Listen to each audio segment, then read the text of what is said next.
The hills are alive with the sounds of Formula One machines today, as soon they'll make their way around the Red Bull Ring. Welcome, everybody, to the SwiftX Austrian Grand Prix, proudly presented by Digital Motorsports. The gigantic bull statue took about a year and a half to build and stands nearly 14 meters high and weighs 68 tons. And with Red Bull, they put on an event absolutely the best promotions probably around town, with unique national anthems and a unique track, of course. 2.7 miles, 3 DRS zones, and only 10 corners. But action all the way for our qualifying this evening. My name is Dean Biggles, and once again, as always, joined by the mastermind and one of the best voices in business, Mr. Benjamin. It's good to be here, Zadine. It's good to be here. Now, I say before we do begin, we just want to give special notice and say the drivers will not be coming out for the first minute, as we will be observing a minute's silence in honor of Her Royal Highness, her Queen Elizabeth II. Our heart goes out to all of the UK fans, or all of those. And here at SwiftX, we stand in solidarity. So we ask that you, in the chat and the stream, join us.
Thank you, everyone. Yeah, so we do have some exciting racing ahead of us today. Just as you were saying, Dean, everyone is peeling out of the pits now. How are the feelings heading into today's race? Obviously, well, the feelings which are sad at the fact that we lost our queen. But I'll tell you what, lovely, beautiful woman she was, an inspiration for many people around the world. She done 96 fantastic laps that she's given us, hasn't she, around the planet. And of course, if she was to drive a motor vehicle, I'm sure she would be doing 96 laps any day of the week. So of course, thank you everybody for that. We'll have to update our currency, I'd have to say, a little bit in the future there as well too, Ben, obviously, because we'll be replacing God Save the Queen with God Save the King now. But who's going to be saving these 18 drivers at the moment in qualifying, and at least saving themselves to get through the next part of qualifying? So everyone is heading out now. So all of the drivers did join us also in observing that silence together. So show solidarity. It's nice to see. And say you can have opinions on, say, the monarchy, but regardless, say 96 laps, as you say, 96 years of service, truly a monarch of the ages, and one to be remembered for all of the great things she did in her life. But one thing that we will be, say, taking a look at, as I say, all of the drivers coming around now and questioning. Got some standout performances, of course, last time. Unfortunately, we did have to had a couple of issues with the POV. So the unfortunate reality of that is that my power cut. Not going to sugarcoat that. It wasn't a fun time. I was scrambling back at the office to try and get something running, but unfortunately was not meant to be. And say Shelton coming in early days with a 104.8. But to say, yeah, unfortunately, say we just missed the end of that. Why don't you give us a bit of a recap, Dean, just exactly what happened? Did kind of capture that exactly. That was, but I do apologize. It was my dingo that I should never bring into the casting boxes. So Cameron's destroyed his Red Bull immediately. It's coming out on an outlap, got cold tires, warm heart, unfortunately, and now broken Red Bull. So Cameron, and that is Cameron Sale, unfortunately, will not be participating for any part of the qualifying. So now it's going to be down to 2 drivers, I think, that have to make their way through the next part of qualifying. So yes, oh mate, it was absolutely exciting towards the end. You know what? It's just I'm trying to just you've broken my whole concentration, Cameron, because I was trying to recall the excitement of last week's event. Yeah, mate, I still got to get that through my head at the moment. There's a lot that's going on, so I do apologize. It's there. But so I was apologizing, of course, about my dingo. I told you, my pet dingo, I should never, ever. Actually, it was a pet wombat and a dingo, but I should never have really brought it to the booth, mate. That's what that was. He was chewing on your electrical cable, and that was the reason why. So yeah, so a little bit of chaos unfolded as a result. But hey ho, we move forward. Replacements are in, and drivers are out. On board now with Tim Brinker as they are charging around in the Mercedes. Say everyone trying to get as good of a lap as they can. Of course, to say a byproduct of our ceremonies today is that drivers have 1 minute less of qualifying time, and on a track like this here at the Red Bull Ring, that makes all the difference. You can see him surging around now. Let's take a look at what kind of times he's running. Tim Brinker, you can see really pushing the edge coming out there. So of course that turn being infamous for some rear taps, we'll say, over the course of the seasons that it has been on the calendar. But Mercedes looking good on pace so far, carrying a good speed through Sector 3. It's all greens so far, early days, but it's looking strong. What kind of place are we going to see the silver arrows coming out of? It's around the final corner, absolutely giving it everything they have, extending as far as they can. It's going to be a 105.2, it's going to be enough for P9. Just a little bit 3/10 down, you can see at the moment. Expect them to come really, really close. Austria obviously being a short track, and only a limited amount of turns, that I said, only 10. Believe it or not, you only turn left 2 times. It's almost like you take those 2 times away and you call this an oval almost. But the big thing, obviously, the massive thing that will catch drivers off this evening will be the penalties. Keep an eye out on that, because if you've seen esports before, when it comes to Austria motor racing, sometimes you win or lose based on those penalties. Yeah, so those little margins, the penalties in that case, I think we will see, on the subject of penalties, it wouldn't be remiss to say that we'll be seeing penalties around this track. We're on board with, and I quote, EMAR now. We're going to see how they're doing. They are on their outlap right now, just behind their teammate.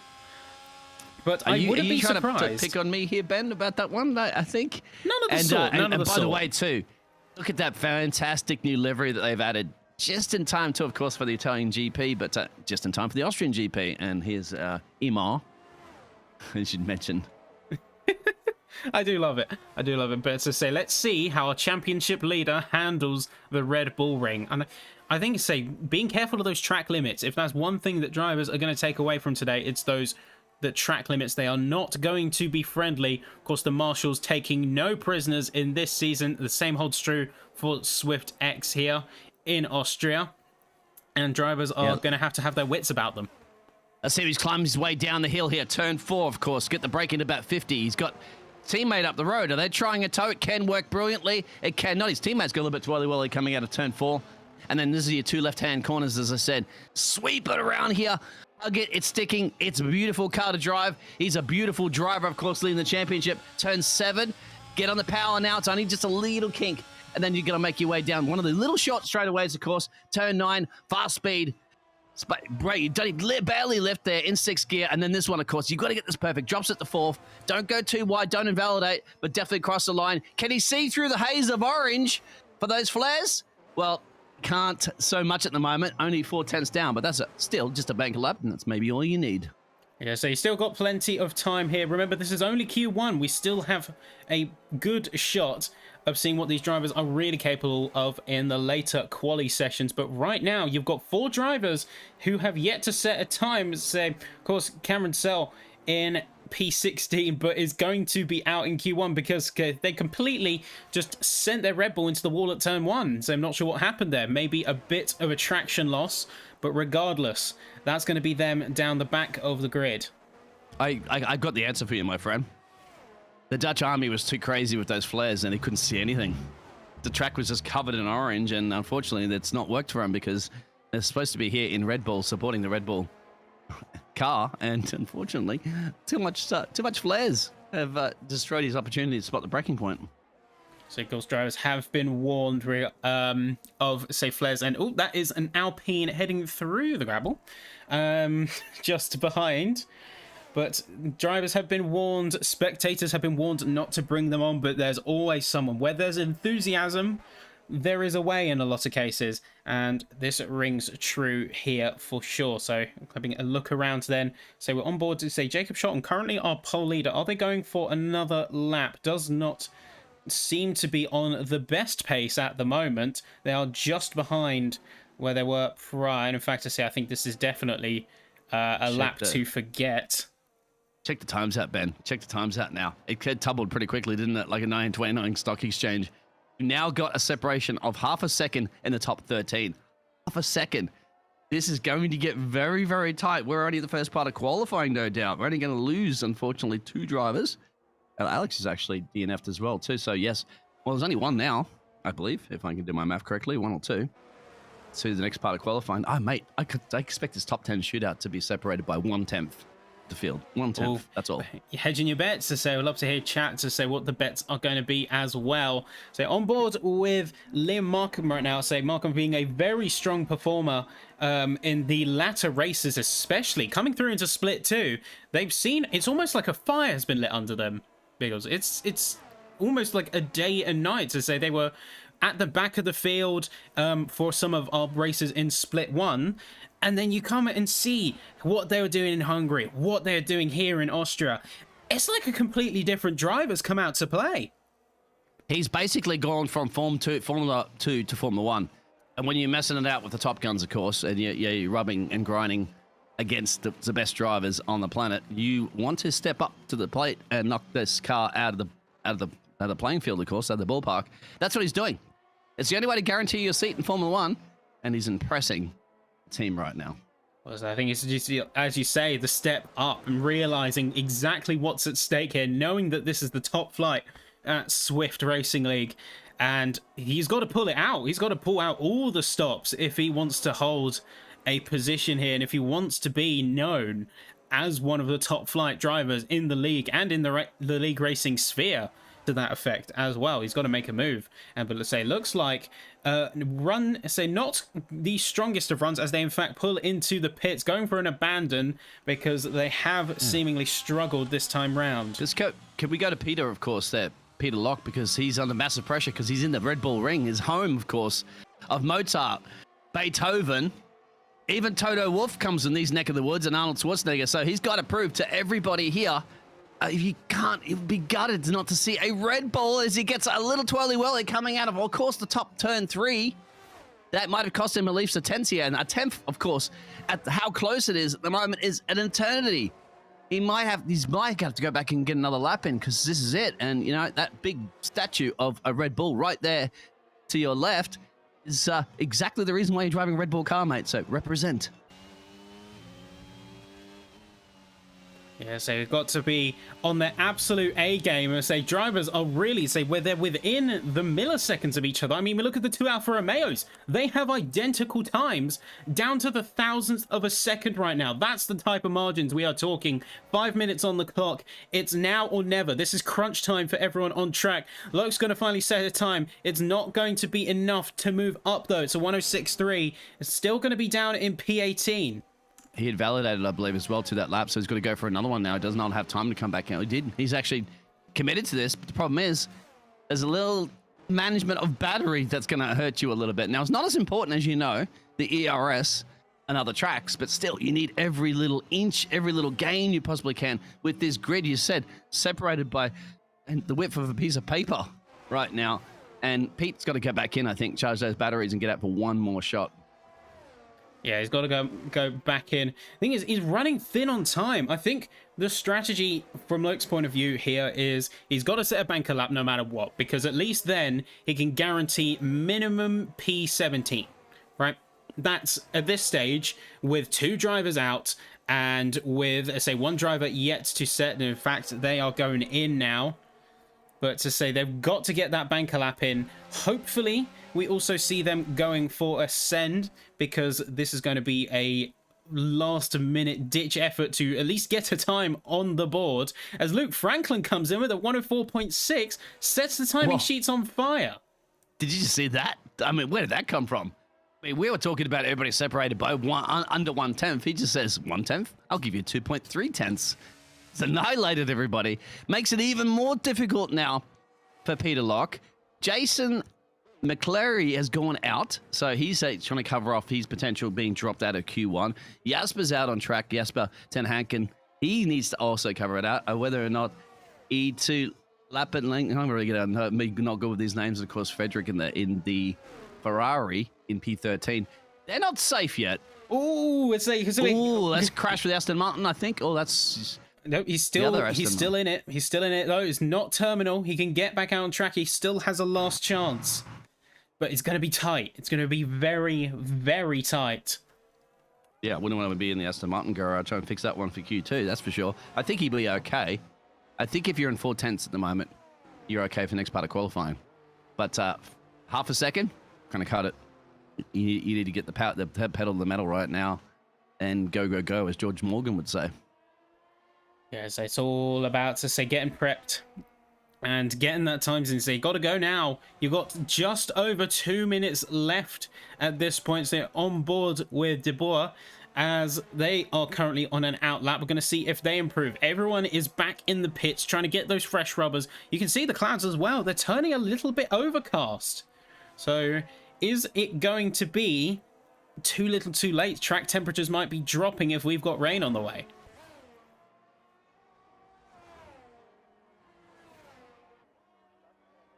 Here we go. So on board with Bjorn de Boer. We have a Williams sideways. I think that's Ryan Yelty. And the Haas is officially away. Going full send immediately right off the bat. Really cutting that inside of the first corner.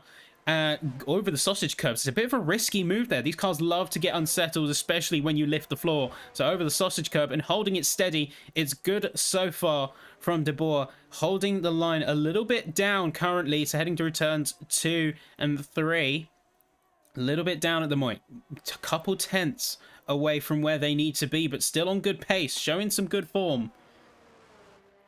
Say turn 4 without a hitch. Say really just those track limits. They've got to be on the absolute edge, squeezing out as much as they can from the track without invalidating. So going right to the line. Certainly going to make this. The steward's going a little bit crazy. Bjorn is round. He's gone for a little 720, giving us a little bit of a spectacle on track. But that's going to be out of time. We have rain. We have rain on the track. It's come down. Well, they say with these hills with the sound of music at the moment, the hills are the sound of a little bit of a spot of rain, and this could very much hamper Peter Locke's chances right now of getting the Red Bull anywhere or anybody else at the moment, because we all know when that rain comes down, it's tricky enough for this track. Oh, that's probably it. Game over. If you could pull off a miracle right now as the track dampens, the spirit certainly will be, maybe some tears will be coming out of the eyes of the drivers more so than the track right now. Yeah, I say, you know that's going to be frustrating, especially for some of the bottom runners and just how close they are. I think, imagine for, say, those like Lapalainen, Tack, and they're breathing a little bit of a sigh of relief. It's almost like a saving grace. Everyone is coming back to the pits. We are essentially locked in for positions here. And we have everyone, say, just pulling back into the pits. They know it's a lost cause. And we are going to see, say, qualifying round out almost anticlimactically, I'd say. But not for you, Mr. Rain Dance. I know. I couldn't believe it. I had a window covered. I had a piece of paper covering up my telemetry information that it showed me about the weather, because I should have known that. I should have called it earlier. Some of the drivers like to actually get my weather forecasts. Unfortunately, I let you down on that one. Tell you what, entertainment is not letting us down here at SwiftX, that's for sure. And we saw a little bit of a grid finder before. Coming up, obviously one of our partners and sponsors. So if you want to find some drivers, maybe find yourself, maybe find Ben and myself there as casters or whatever. But one thing, Grid Finder can find anything you need when it comes to motor racing. Yes, they all obviously, whether you're a racer, a paint shop, commentator, there's something for everyone. So be sure to check them out.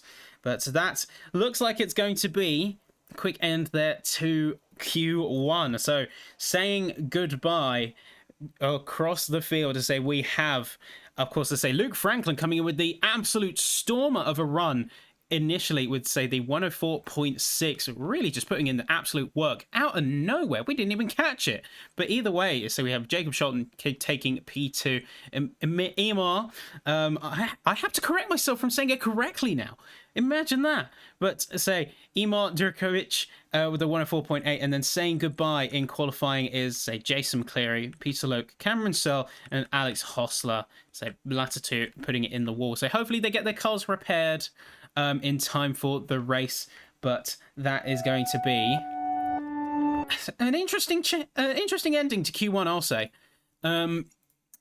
All of your times you've been here for Rain Dance, did you expect it to work this time? I got another Rain Dance coming for you, my friend, in Q2.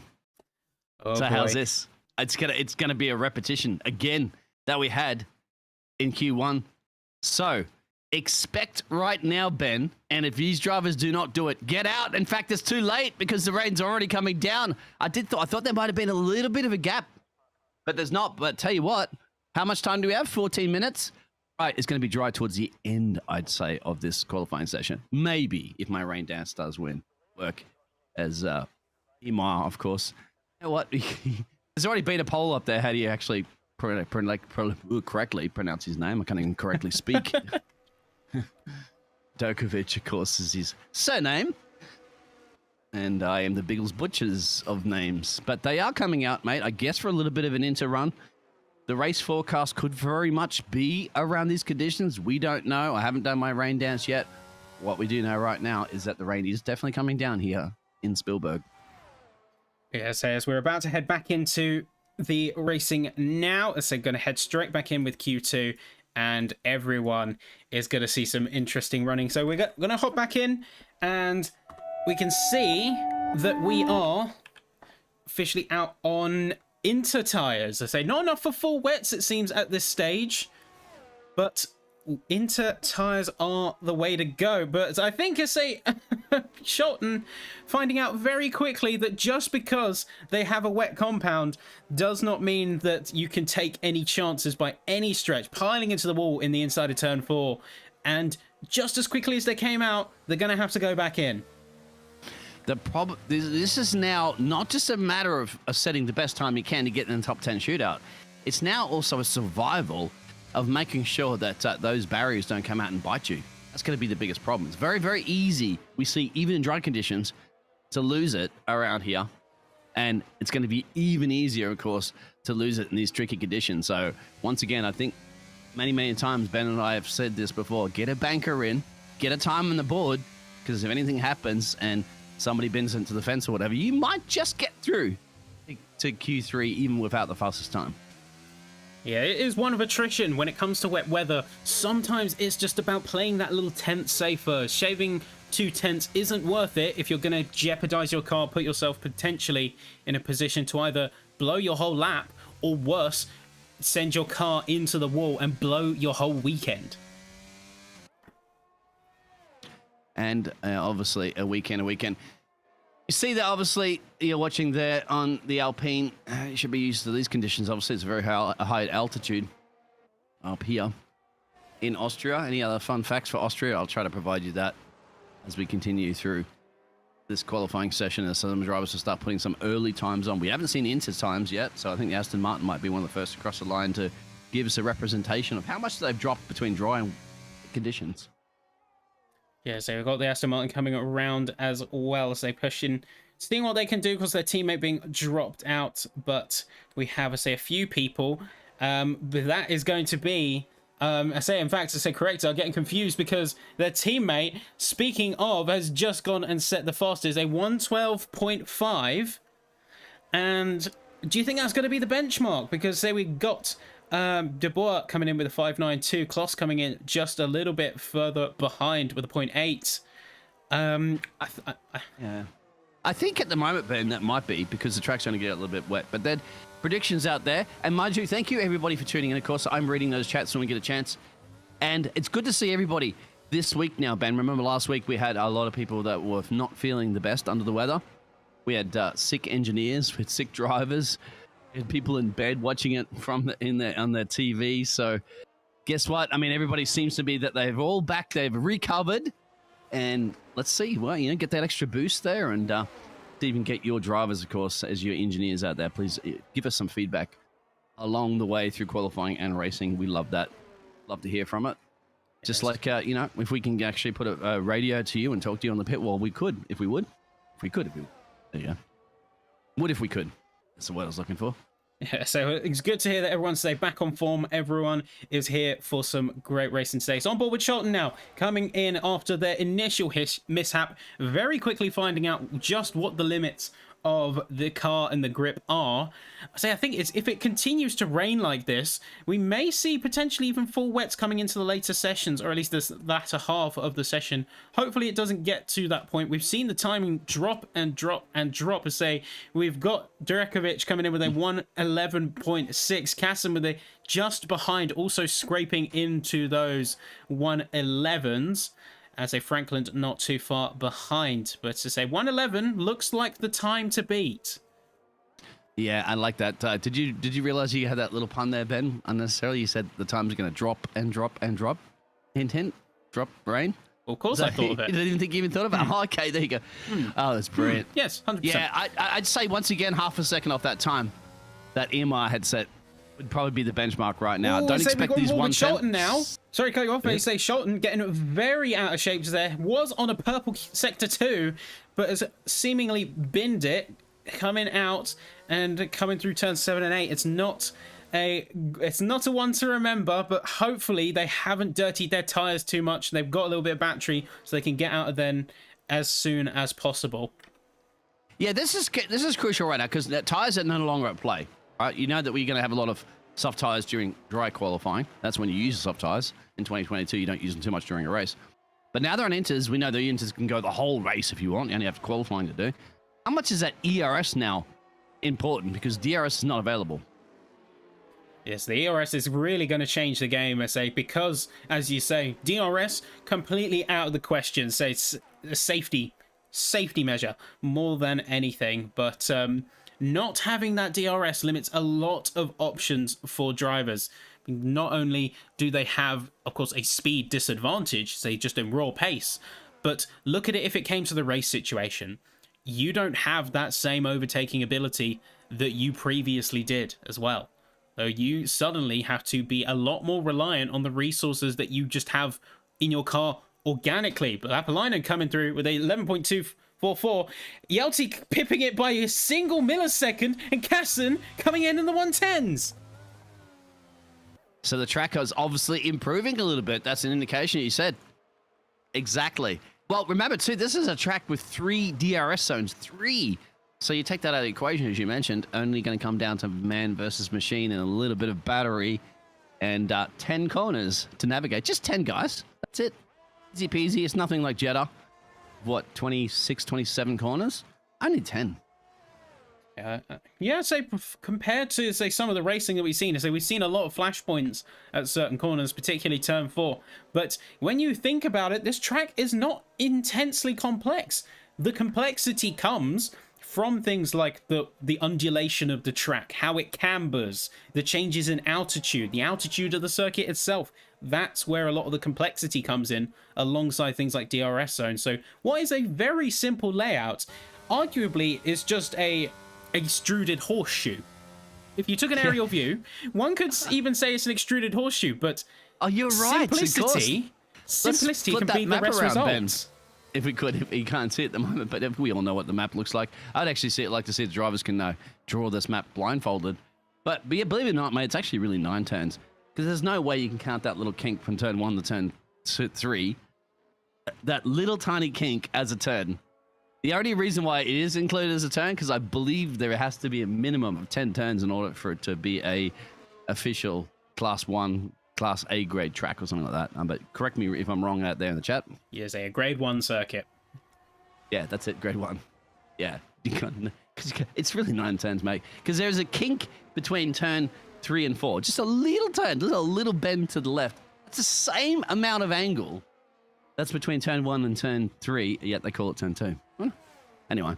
Yeah, so is... It's already stopped raining. You're right. It has already stopped raining. Who can gamble right now on the side? Actually, a lot of people are gambling on soft tires, but apologies about that. We should be turning this podcast into an actual racing cast.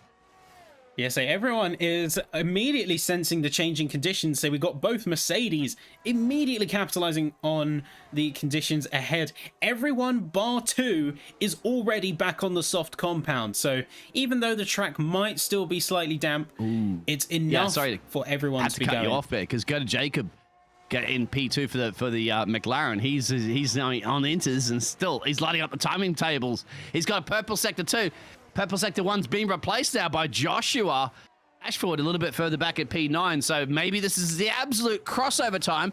Jacob's going to have a good... There's the DRS. Jacob's gone in the pit lane. I don't know why. He might feel safe, but keep an eye out on Joshua Ashford, the Alfa Romeo, because he's just lit up the timing boards. And so is Liam, actually, his teammate, just up the road. So definitely dry tires now.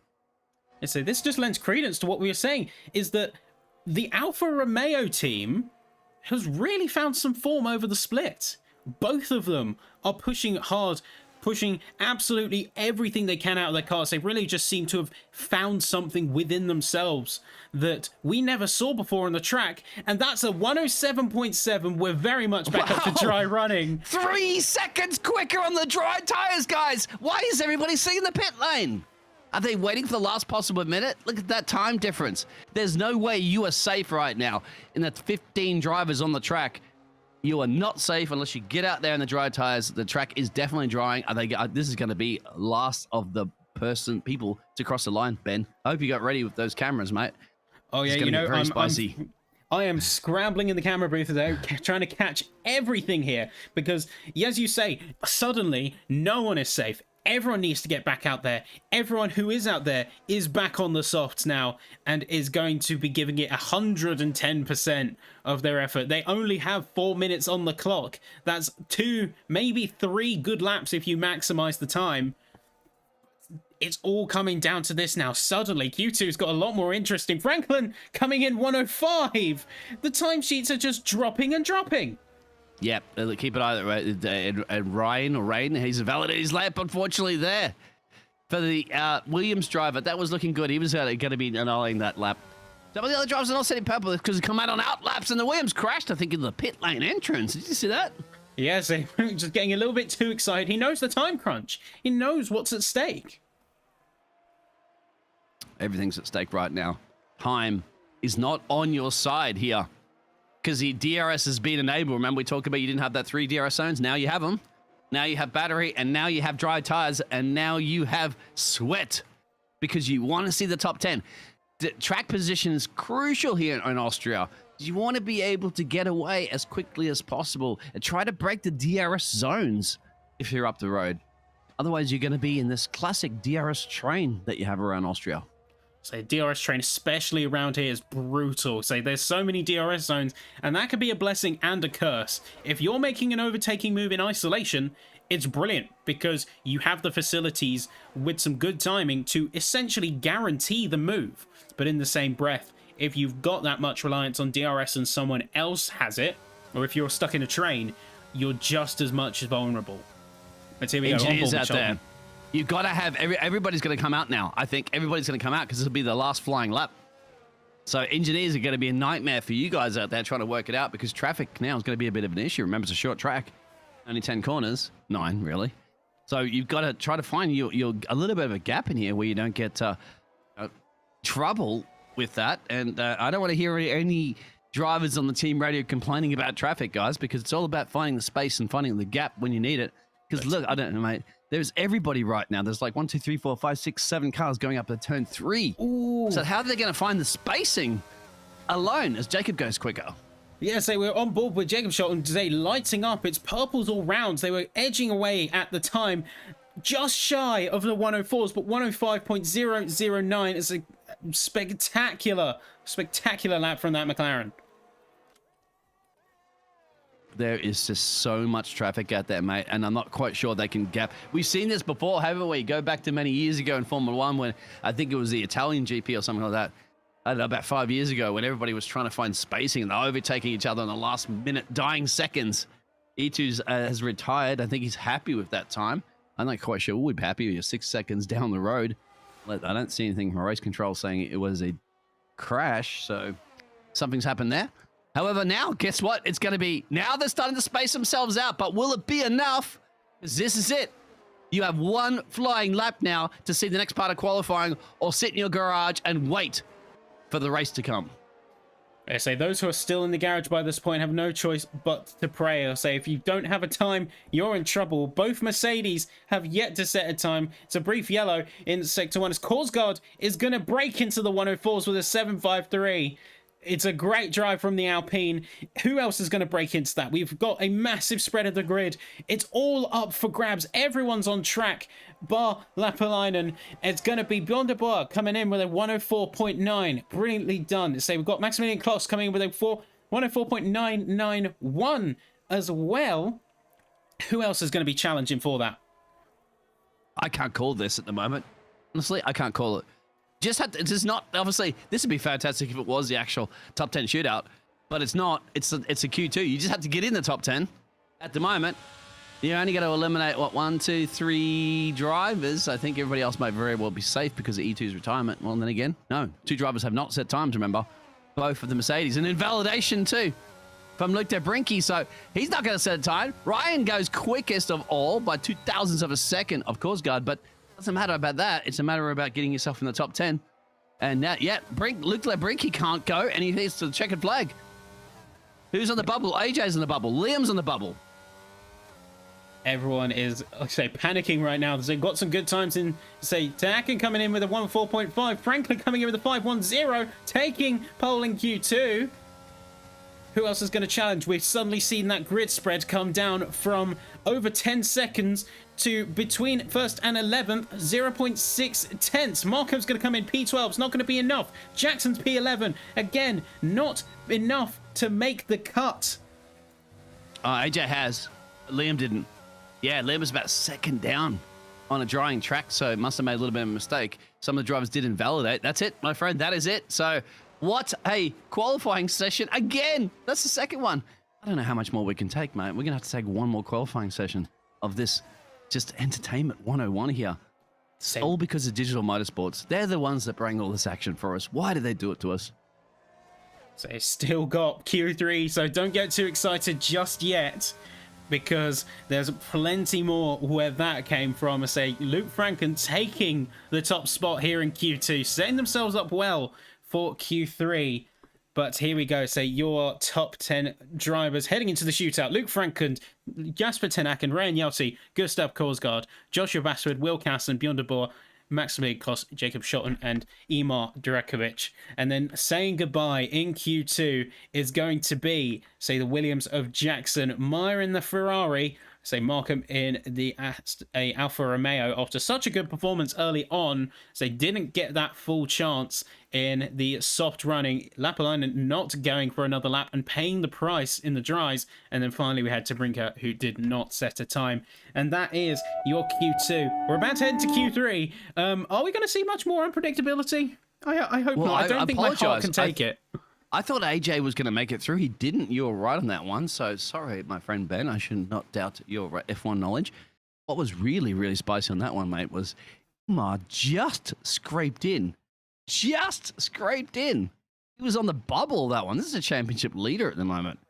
Kind of like, you know, you driving for Ferrari, my friend. You're expected to get pole and race wins. You're not expected to be on the limits of just scraping in to a qualifying session 3 now that perhaps should be dry, mate, because I got out there with the mops and brushes and swept off all that water during Q2 and Q3. Damn, I'm pretty quick, mate. But yeah, I want to see more dry action. What about you? Yes, ever the humble janitor, say, of the team, as well as being a fantastic commentator. Say brilliant, brilliant driving all around. To say that is one thing that's curious. I don't think it's indicative of anything, as much as we'd love to have that upset. I think it was simply a case of everyone was frantically racing. They didn't get the lap that they necessarily wanted. And they did get on the bubble, but very quickly, as they were about to head back onto the circuit here, and everyone is going to be coming out to a dry track, a much drier, much warmer track. So I don't think we're going to see that same amount of craziness per se, but we're definitely going to have some fun.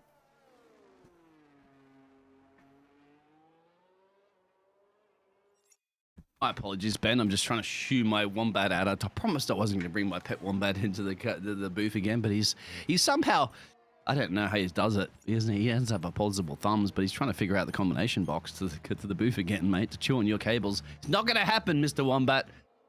Not this evening. Not in Q3, because we need to see this action. We need to see who is going to be the one that places it on pole. Pole is massively important here, because if you can get away in the first couple of laps and break the DRS, you can be saying goodbye to everybody and singing the sounds of music, of course, here in Austria. Yeah, so all about, so DRS, such a powerful tool at drivers' disposal. It's why the wet is so crippling for a lot of them. As Amir going to set the timing, set the bar as we head through the Red Bull Ring. So it's going to be a 116 flat for the first sector. I think they're definitely trying to make a statement and let people know just because they're on the bubble in Q2 does not mean by any chance that you can take it easy. I am still a force to be reckoned with in this championship. Don't count me out by any stretch. It's game on. Game on right now. 2 laps. 2 flying laps is pretty much all you ever get for your qualifying. Maybe stretch a 3 here because it's such a quick track. But that's it at best. They're all out, of course. Nobody's gambling right now, sitting in the pit lane, thinking they're confident. And I have to say the Ferrari drive might be the first one to set a time on the table. So that's Emad to set. He's standing here, reminding everybody why he's leading the championship. 104.3. That's a great benchmark to open with, and one of the drivers are going to have to definitely fight to beat. De Boer coming in with a 5.228 to say not going to be there quite yet, but say we just opened up Q3. It's like you say, nobody's taking a gamble, and that's because you can't afford to. It's Q3, it's the top 10 shootout. You cannot afford any risky business, any underhanded plays. This is crunch time. It's simply get your car out there, give it 110%, keep it out of walls, otherwise we're going to have a very iffy race chance. But this is what it's all about. This is to say you've got this far, don't try and be creative now, just do what you do best. You said 110% exactly. Problem with Austria, of course, 115% equals invalidation for your track limits. That's what will hurt them the most, because you're going to do 2 flying laps, perhaps I said 3, but cross that, when you're pushing it so much around here, just a matter, we've all done it. Go out of turn 10 a little bit too wide. After you put in all the lit up the time and time, you got a purple sector 1, purple sector 2, and all of a sudden you go too wide in turn 10, bang, validated, and your hearts and dreams are crushed. So at the moment, banker laps are important. They're doing it. I think they're actually paying attention now, Ben. They're putting bankers in, and then the next round of laps will be the crucial crunch time. Yeah, so everyone is to say just getting that lap in as fast as possible. Say on board with Tanakan now. Say one of the last drivers to set a time, although running a little bit risky. Both the Mercedes drivers have had a bit of a penchant this session for not going and setting a time when everyone else was. So going to go a good spot though with a 4.509. Strong opener there. 7 minutes to go. 2 drivers yet to set a time. That's going to be Yelty and Scholten. Yelty, in fact, has not even left the pits. So we can't afford to make those kinds of risks at this stage, though. And Jacob is on outlap now. So the sole remaining McLaren has to represent. Remember, my friend, as much as it hurts me to say, you might very well have Daniel Ricciardo's car, McLaren, next season. So we'll see. Come on, Jacob. It's up to you. Jacob, can you pronounce your surname for me so I don't absolutely butcher him? So we've got Scholten coming across the start-finish line Jacob. now. What pace are we going to see from them? They've been doing well thus far. So they've got Go that on McLaren board. Give us a hot lap, Ben. He's Q3. invalidated already in turn 1. Oh, no. He's going to have to go back and do it all again. He's got time. But that's it. Yeah, unless he's going to just sit back and save his ERS and give it again. You can easily do 2 laps, can't you? Yeah, so on this for brand new softs. Yeah, so you can say play it safe, not push the tires, conserve the ERS. You can very much stay out and go for another lap, but it might be a couple tenths scrubbed off, which in the case of Q3, you may not be able to afford. Well, we saw it in Q1, didn't we? That was separated by milliseconds. I expect to see that for this top 10 showdown, because now it's dry again, so no changeable conditions. Back to what it was in Q1, at the start at least. And yeah, I think you're right, mate. But he's warming up his tires. He's turned his ERS off for now and he's going to get ready for another lap. Yeah, so all about the preparation. Say one good lap is all you need. Of course, you have bankers, you have multiple tries, but at the crux of it, one good lap is all it takes in Q3. And I think a lot of these drivers know this. So they are waiting for that opportune time, or say if they go for that mistake and whiff the time, they still have that chance. It's a slim chance, but it's a chance nonetheless. So on board with De Boer now, down in P8, looking to hopefully improve that time. They're green so far, Sector 1. Are we going to see that improvement carry through to Sector 2? They looked a little bit squirrely coming out of Turn 4. Heading down, it's going to be a slight drop, but still a purple. So 5 minutes to go, left on the clock. Two drivers still yet to set times. Schotten invalidating their lap. They know they're going to be nervous. Those nerves are definitely going to be kicking in for them. So the Haas coming aboard. Final corner now. Turn 10. Cross the line. It's enough for P4 with a 4.510. Very nicely done. Yeah, you think 1/10 is like a good result, but when you're here in Austria, you're going to be talking milliseconds. Jacob should be across the line in a minute too for the McLaren and see what he can do for his time. And he goes up into P8. Still plenty of time, mate. I'm actually a bit surprised at the moment, as you could, if we had the cameras, would point down into the pit lane garages. They're sitting there in the cockpit with that piece of paper, course, that crucial piece of paper, which shows you all your telemetry. Where's your throttle? Where's your braking? Where's your acceleration? Where are you wheel spinning? And they're analyzing it before they get ready to go out for the final time of their qualifying session this evening. Yeah, so when it all comes down to something like this, you can't afford to take chances. Sometimes it does mean having a proper look at the data, taking that time to crunch those numbers, understand, okay, I'm pushing throttle a bit too much. That's why I'm squirrely on turn 6, let's say. The undulation not being very kind to the car. Or maybe, say, you may have just some other issues elsewhere. Schotten, in fact, proving exactly that, getting very squirrely coming through, say, turn 6 and 7. I think he's just trying to head back to pit lane as quickly as possible to see if he can get another lap in. But exactly who you want to go on board with? Well, of course, we're going to go on board the championship leader, Ferrari, at the moment with the quickest time. Wants to set another statement here, reminding everybody in SwiftX the reason why he's leading the championship in that brand new, obviously old school day Ferrari livery. So do it for the Tifosi, and one place you want to do it for the Tifosi is in the heart of the Red Bull land.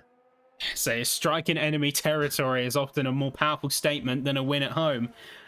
Certainly, that's how we see in a lot of circles. But either way, it's good that you mentioned, say, almost classic Ferrari, because it is like a long-awaited return to form. Of course, we saw things like the 2021, 2020, good chunk of it. Those seasons really being a weak one for Ferrari. But this new season, this new regulations, they have built a weapon of a car this season, especially in qualifying. That track and this car is an absolute force to be reckoned with. But the question is, there's no Formula One without a else. Ferrari, Ben, is there? No Formula One without a Ferrari. We always want to see. I mean, we've got to remember too, Ferrari dominated a decade with Michael Schumacher, you know. And then you had Red Bull dominating so many years. And then you had Mercedes dominating so many years. You want to see a switcheroo. You want to see Ferrari back in there and the powerhouse that they've been, because they've been in Formula One since day one. And they will continue to be in Formula One for the rest of our commentating careers, no doubt. Ben, and everybody else, of course, in their racing careers. I'm not sure we're going to be around in 100 years from now to celebrate Ferrari's, 300th, 400th year in Formula One? Who knows? Like you say, F1 without Ferrari is no F1. Certainly not an F1 of mine. I say they're a staple of the grid. They've been there since day one, as you say. On board now, however, with another classic brand but ready to return to Formula One. We'll say, although Bash becoming very close to spinning, coming out of turn 3, is ultimately going to scrub that lap, but they haven't got the time to. It's 1 minute 20 on the clock.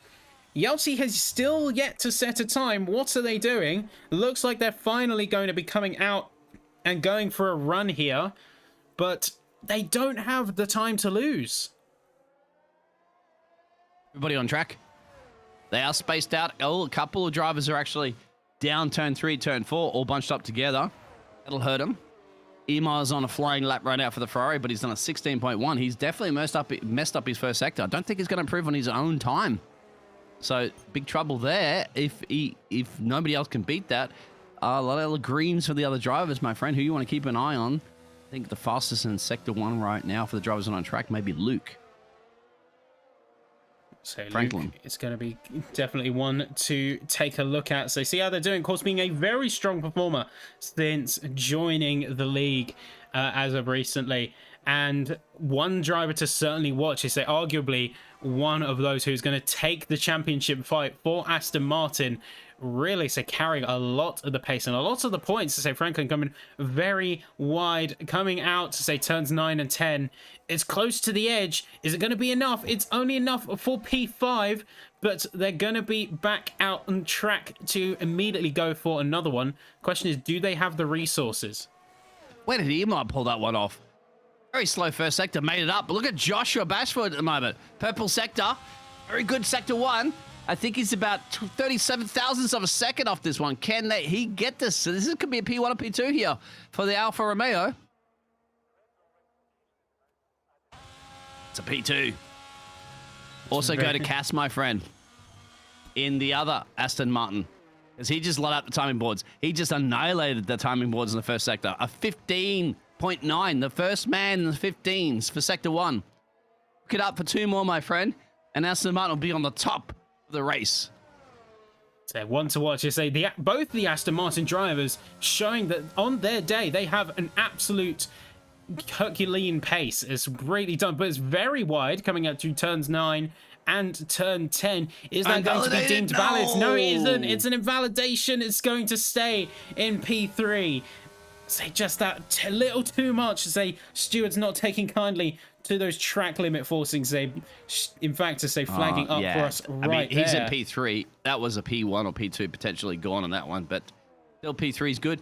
We all know going up at the turn 3, if you're bold and brave, turn 1, of course, off the start of the race, but overtaking opportunities in turn 3, of course, you can easily take a 2-for-1 special if you're bold and brave during the race. But for now, he's going to have to settle for P3. Now that will be settling everything. I say one that is not going to get another chance is going to be Max Kloss. They're going to be missing a front wing, heading into the pits, and just like that, that's going to be our Q3 complete. And Prix, I say we didn't see quite the craziness of that final dry shootout we saw in Q2, but regardless, I say every driver operating on their absolute A game.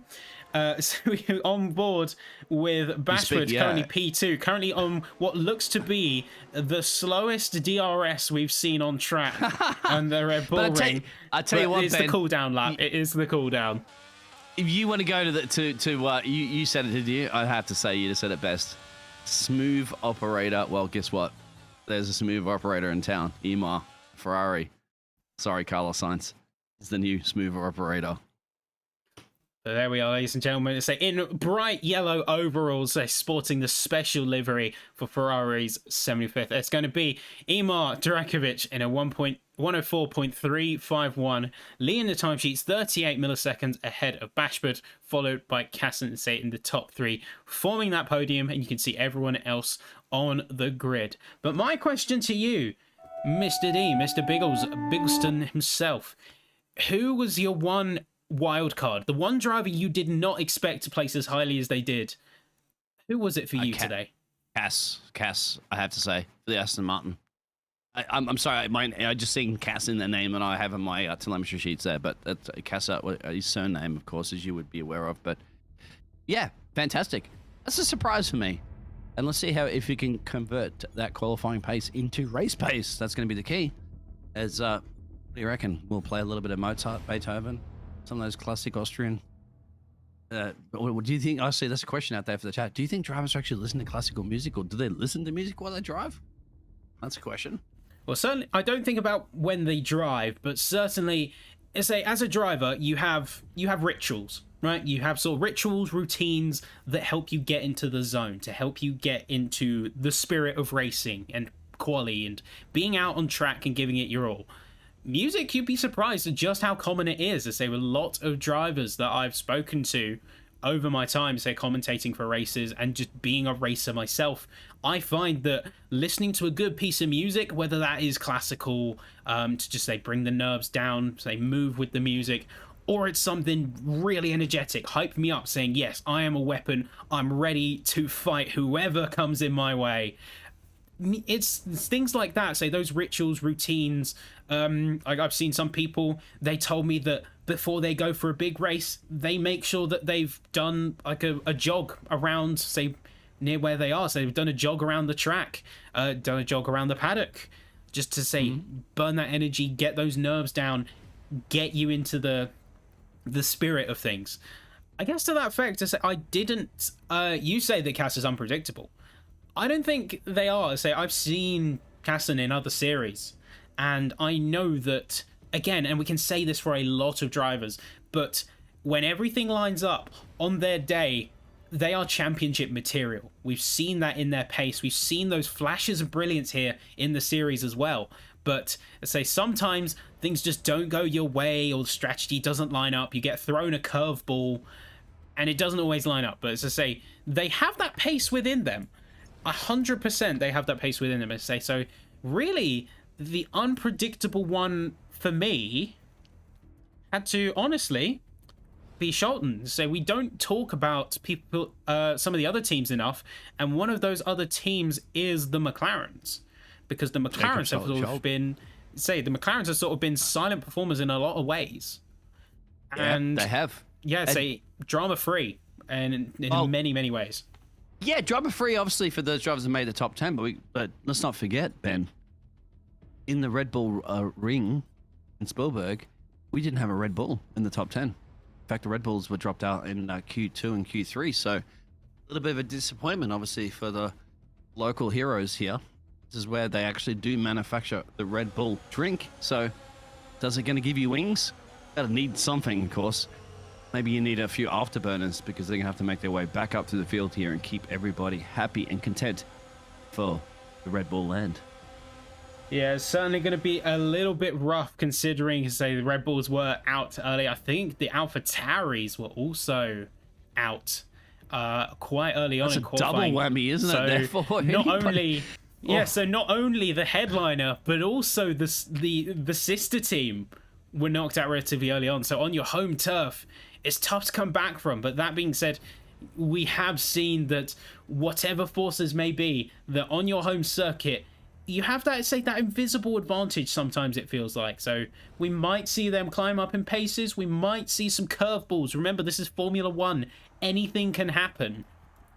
So with that being said, we are going to be taking a short break, folks, and we will be back with you very soon for the official race here at SwiftX, powered by Digital Motorsports. Of course, take a look at all of our sponsors. And with that all being said, we'll be back with you in just a little bit's time.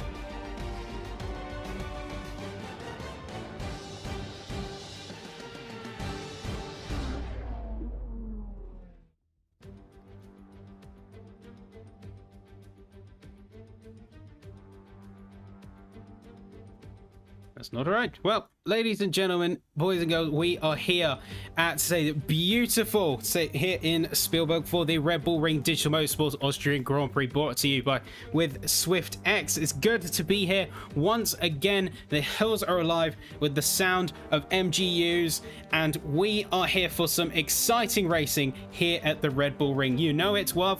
You know it well, the extruded horseshoe, as we lovingly called it last time out here in qualifying. 3 DRS zones, 10 corners, 9 with an asterisk, and really it's a brilliant circuit to be racing on. But let's take a look at your grid coming in to this round 6, split 2. Emir Durakovic coming in P1 after a strong qualifying, with Bashford coming in at P2, a strong performer as well, absolutely surging through the grid. Will Castanen Jackson and Jasper Ten Hag can take the second row for Aston Martin and Mercedes, with Bjorn de Boer and Luke Frankland. Another two strong performance up at the top of the grid. Expect nothing less from the duo. Gustav Korsgaard and Ryan Yelty in, say, the Alpine and the Williams respectively, along with Maximilian Kos and Jacob Scholten coming in to round off the top 10. The McLaren especially putting in a Herculean drive to score that fifth row. AJ Jackson and Frederick Meyer coming in at the P11 in P12,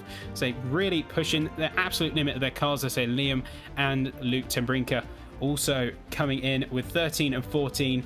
And then rounding out the bottom end of the grid to say we have a lot of the non-finishers. We have Jason McCleary, Peter Locke, along with drivers like Cameron Searle and Alex Hosler, all not managing to score a time, and down at the back of the field for today's race, to say, with Kieran Stewart and Eetu Lapalainen. Lapalainen, in fact, scoring a penalty for what I've been told by race control is blocking, I say, obstructing a lap. But either way, ladies and gentlemen, we are here in the beautiful seats, and here in the commentary box with me is Mr. Dean Biggles. How are you doing, my friend? It's good to be here. We are back, of course. We had a little bit of a break between the qualifying and race, but we are certainly going to be back. And of course, SwiftX is back, round 6 in Austria, sponsored by the fantastic team at Digital Motorsports. My friend, one of the biggest upset, of course, Ferraris are invading Red Bull territory, and that 14-meter high, 68-ton Red Bull sits obviously in between, I believe, turn 6 and turn 7, is not a happy bull. And you wouldn't be happy if you're in a Red Bull, because you're going to be racing at the back of the field, and they have to do this at the moment. So there's not going to be much orange. At the moment, you're going to see a little bit of white and red, because Emar, of course, from Denmark, if I'm not mistaken, don't get me caught on that one, is going to be the one starting on pole. Over to you, Ben. Yeah, so you can see everyone lining up for the start here. Everyone's getting themselves ready. It's as the timing and the lights are about to pop. It's 1, 2, 3, 4, 5. The track's alive. We're away. Amir getting a very good start, coming right away from the line to say, along with, to say, AJ, the two Williams also getting a very good getaway. Mercedes down the inside. Looks like Scholten also went for a little bit of a move there. Not quite going to get anything done. A few drivers washing wide around the mid-pack. Amir absolutely getting away from the rest of the field. A big breakaway. Camera zooms out. We need to see what's going on. So it looks like there's a little bit of a fight down the back end as well. We've got double, too wide coming through turns 3. A little bit of bumping between Ray and, as I say, the Red Bulls also struggling down the back of the field. What can you see from your point of view, Dean? Action packed everywhere, of course. A little bit further, Korsgaard and Bjorn de Boer are going for it. AJ, Jason, Alex also going for it. In the back is actually P13, P14, P15. They didn't get any memo at the moment about a DRS because it's not enabled yet. They don't need it. They're going for it 2 for now. Liam and P8 and P9. There's action everywhere. I don't know what we need to cover. How many cameras we got? 1. How much love do we have? Multiple. So we've got to say everyone giving 110%, but looks like that is a Haas out on track. Not sure what's happened. Going to see who is out on track right now. So it looks like Scholten missing a front wing, and to say Haas looks like Bjorn de Boer dropping right down along with, say, with Jackson. Also, we've got a ton of drivers already coming into the pits. What is going on? Do we potentially see a lot of contact coming around? Because just like that, almost looks like half the grid is coming in. It's a front wing sale in Austria. That's what it is at the moment. So they're getting their money's worth, of course. So they're going to need it. AJ now making a run to the classic overtaking in turn 3. They get it done on Jason McCleary. He certainly does. So that's the Williams driver up there, making up for his qualifying performance that wasn't so great. Emar now, the Ferrari has broken that DRS. I told you about that during qualifying, isn't it? It's very important. If you can break that DRS, which will be activated soon, well, its give or take is not quite there. And then once again, welcome along to the DRS train that you'll be tuning into soon on lap 3. Yeah, so those first crucial 3 laps is definitely the point where you want to be making as many moves as you can. You can't leave anything to chance. You've got to say drivers, though, who have gone a bit for oddball strategies. In fact, we saw one soft runner, but it looks like that person has gone in. Unfortunately, can't remember who that was, but we've got Liam here, and about half of the grid, especially down the bottom end, sitting on medium compound, where a lot of the other drivers, including Amir, who has currently got fastest lap, sitting on the hard. So a bit of a longer strategy playing out. We've proven actually all season long, guys, who you obviously tuned into all the other 5 rounds here at SwiftX Motorsports, is that safety cars don't come up very often because these are the best drivers on the planet here at Swift Series, of course, and they do behave themselves, but AJ's had a spin. I was just aboard the Red Bull, and that's a spin, of course, up in the turn 3, easy to do. Joshua now, well, Emon's now 4.8, well, he's 1.3 seconds away, so he's broken that DRS train. Yeah, different strategy, mate. We don't really get to see people on hard tires at a difficult track, and the pit lane's now full of the sound of front wing changes. Yeah, say front wing fire sale. I think you put it best as we heard from you earlier there. Say you got right now. Say Liam on the softer compound compared to Korsgaard. They're trying to chase them down. Say making as many moves as we can. He's sideways, just about manages to save it. Yellow flags briefly coming out, but what a shot of driving heroics we just saw there. Joshua going around, of course, in the Alfa Romeo. I thought is that your first cast the curse of the day? It certainly is at the moment. Joshua is now in P12. They're dropping 10 positions. E2, look out for, I can't pronounce his surname, of course, Lapatoni or whatever. It's 11 positions gained. Cameron Searle, 10 positions gained up in a P7. And he's obviously got his teammate Ryan a little bit up the road there and separated by a couple of Alpines. So let's see it's going to pan out. Certainly entertaining so far. We're still only on lap 4.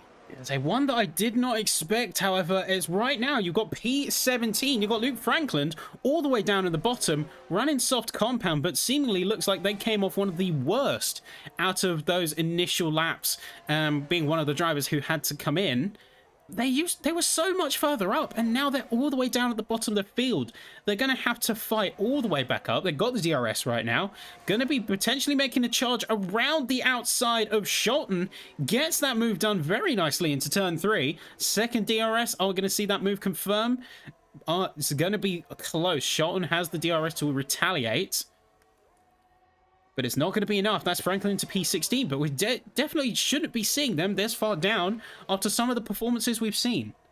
Jason McClary goes in the pit lane a little early there on the 4-lap mediums. Keep an eye on that one. Exactly. You think Luke Franklin running in P16 be able to crank it up an extra gear, 9th gear perhaps. You don't use that too often, even the 8th gear here in Austria, because not a lot of straightaways. We'll see how that's going to pan out, making those softs work. You have so much exit speed and entrance speeds. Tell you one thing is working, my friend. A Ferrari in Red Bull territory. Zimar now has broken a 2.6 gap in Mardokovic to lead this race. He's just absolutely pulling away, and that's really just what you need here at the Red Bull Ring. Is such a DRS-centric circuit. It's so powerful as a tool. Almost 50% of the track length is covered by DRS zone. So if you can break away of that, almost free yourself of the curse, then you can very easily, provided you keep it within the track, you can be home free. This is a track for the engineers out there too in the chat. Hello and welcome everybody on YouTube. I will try to read that as much as I possibly can. As Ben focuses on the 10,000 cameras, he has to on the 10,000 action moments because Austria is quick. You blink and this track is over. This race is over. So engineers out there, I know you're crunching numbers and trying to work out what's going to happen for strategy-wise, of course. 6 to 36. We've seen a lot of pit stops, of course, from 13 down, essentially with front wing changes. Some of the drivers, believe it or not, 18th, 19th, and 20th have been in the pit lane 2 times, as well as Luke Franklin. Yeah, a few drivers are going to be saved. We see just there on the stewards window, say that's going to be a 3-second penalty. We mentioned in qualifying about those track limits. Of course, there's a little bit less stakes in qualifying in the earlier sessions, at least. But here in the race, you can see Bjorn de Boer also getting a 3-second time penalty. Those track limits don't mess around, especially coming through turns 9 and 10. You can't afford to be overextending. Very quickly, those warnings stack up. This is a track of penalties, exactly. Now, it's penalties because the corner cutting penalties. We are a lot harder on corner cutting penalties in real F1, of course, because, you know, we don't have to actually have Stuart sit there and analyze if a car goes a little bit over the line or not. Computers can calculate that quickly for us. Drivers have to be very much aware of it. And most damaging thing that ever can happen to you as a driver, a last couple of laps of a safety car around here in Spielberg, because those penalties are going to be your arch enemies or your best friends. So as the greens come out, say potentially a driver getting a little bit squirrely, but getting it back That's under E2. Control. So what's that? Haas driver. Just gone a little bit wide there, exactly, after a great performance. And AJ and Cameron are going for it, 2 for now, and 8th and 9th. Very similar blue colors, of course, but that's a Red Bull of Cameron trying to do something about the Red Bull Arena, and hopefully those flares are not going to be covering the track like they saw during our qualifying session, so we can see the track up the road. It's good to see Red Bull obviously doing a fantastic job there in P8. So the two of them are going to be fighting harder. So there's big contact between the two. That's going to be AJ's wing right off. What happened with their Cameron? Seemingly braking way too hard. Oh. So AJ just piling into the back of them. AJ, sorry, I have to say it, mate. You mess with the ball and you get the horns, right? That's what's happened, unfortunately. Sorry about that pun. That had to be said. It was a ball there. He messed with it. You don't mess with a ball in Red Bull Arena. Red Bull Ring. So you say mess with the ball, that's one thing. Mess with the ball's home, that's when you get into trouble. Clearly, to take too kindly to that and to say now, you can see running wingless for the rest of this lap, and going to have to come into the pits very, very soon. It gives the Red Bull wings, my friend. Unfortunately, it doesn't give the Williams wings. Jasper now, Ten Hacken. He's in that DRS range, that DRS train behind Cass. Cass, of course, I mentioned I thought it was a fantastic performance there for the Aston Martin driver. And that's a challenge soon.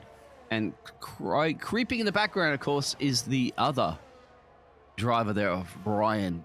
Just keeping all in the bubble there of the DRS. But what can Jasper do here soon? Climbing his way up, potentially. We all know turn 3. One of the best overtaken opportunities. Get that DRS open. Get that 17 kilometers an hour and see if you're going to send it right now. I know he won't. If he doesn't get it here, he's got another DRS opportunity, of course, between turn 3 and turn 4.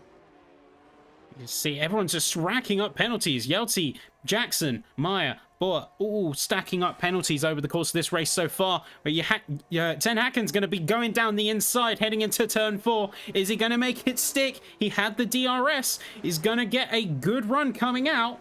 It looks like he's going to place his car just ahead of Casson. Can he hold it, though? They're both on hard tyres. There's no compound advantage to speak of. But, say, Hacken getting a really good line through there and just getting the speed they needed to. Casson didn't really have many places to go. No. And if you've all played F1 Manager, it's all about deploying the ERS and then defending the ERS, because that's what it becomes at that point, because the DRS is there, but the ERS management is what you need to do to defend against the DRS management. Trust me, it ends up at RS.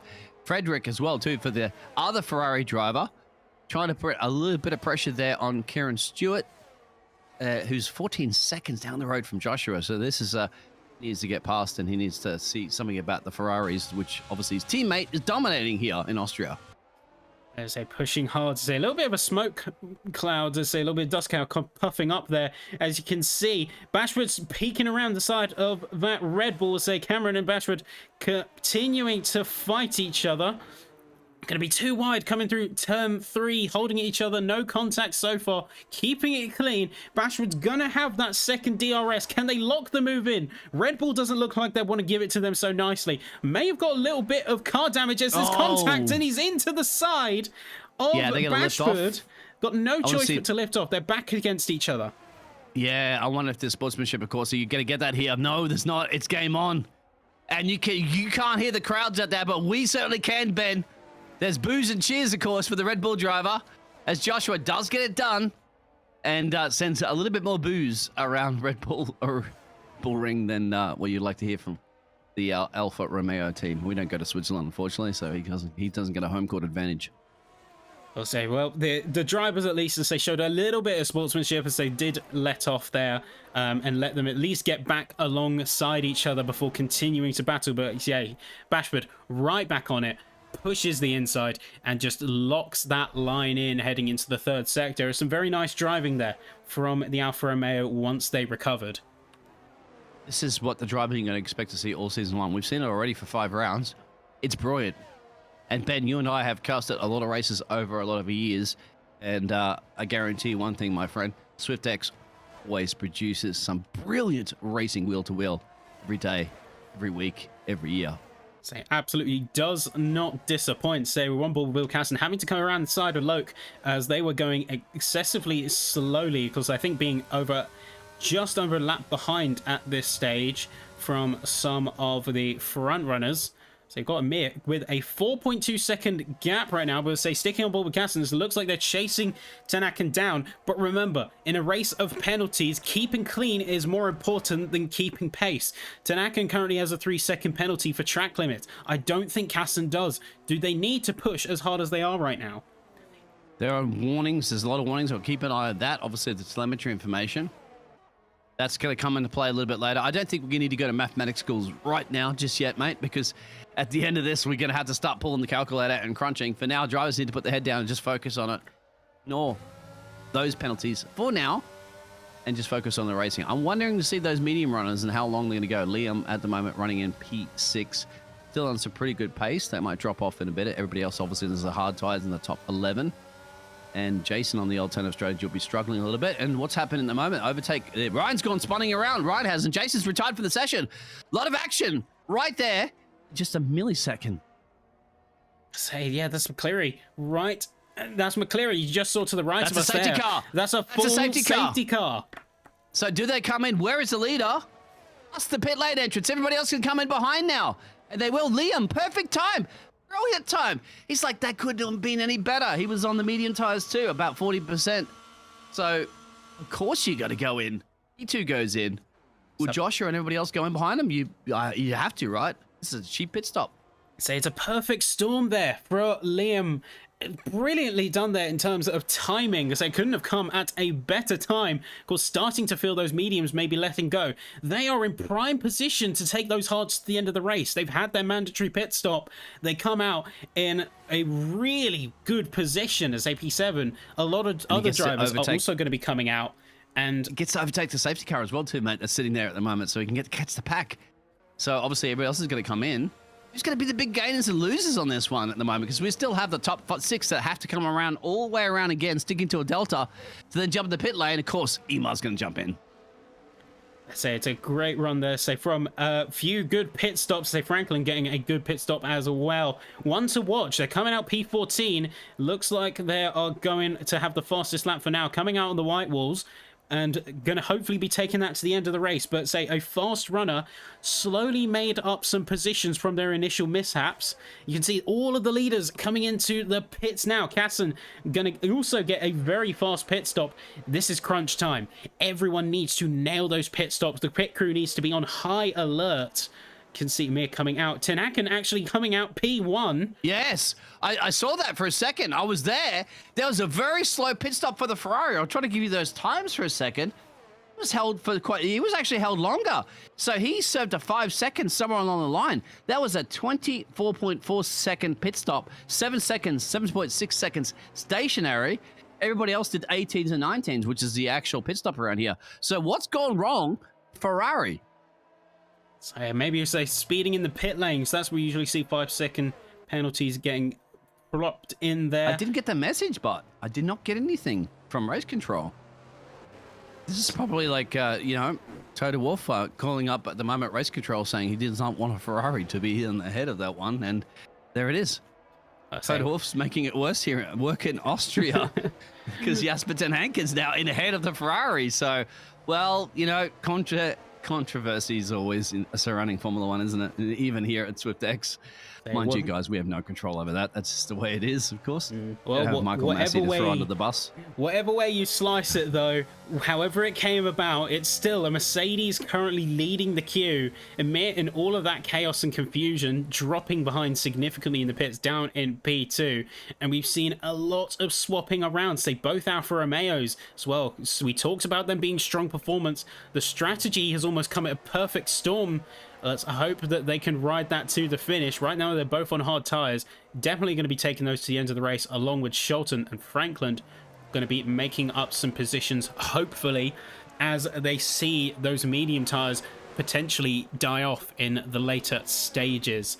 But yeah, Ben, and a question as well, too. Why did Joshua Basford stay out on the 14-lap hard tires? The only driver on the grid currently at the moment, yet to go down and visit his team. Well, say it could be a bit of a strategic blunder, but simultaneously, a lot of cases, even though it's cheaper to pit under the safety car in terms of time, sometimes you have to question, is it worth it? I think the drivers sometimes are making that judgment call and deciding, even though there's a safety car, I've got enough life in these tires to where a safety car stop at this stage, it would be like if you swapped onto, extreme example, 3 lap on mediums and then the safety car came out. It wouldn't be worth it. The track position is simply too valuable. If you can't make a significant amount of time on your tires from that stop, then you stay out. Right. So it's a little bit of a strategic game. Yeah, well, strategy 101 right now. Talk to Guten Steiner, because the Haas driver of E2, Lapatin, is up 12 positions, currently running P8, and that man started right at the back of the field. Making strategy work at Austria. Talk to E2. So you've got drivers up and down the field. Say everyone bar Bashford has taken a pit stop. In fact, some of the bottom runners getting caught up in that early collision were all surrounding as high as 3 stops even. But say, yeah, big winners and losers as a result of this.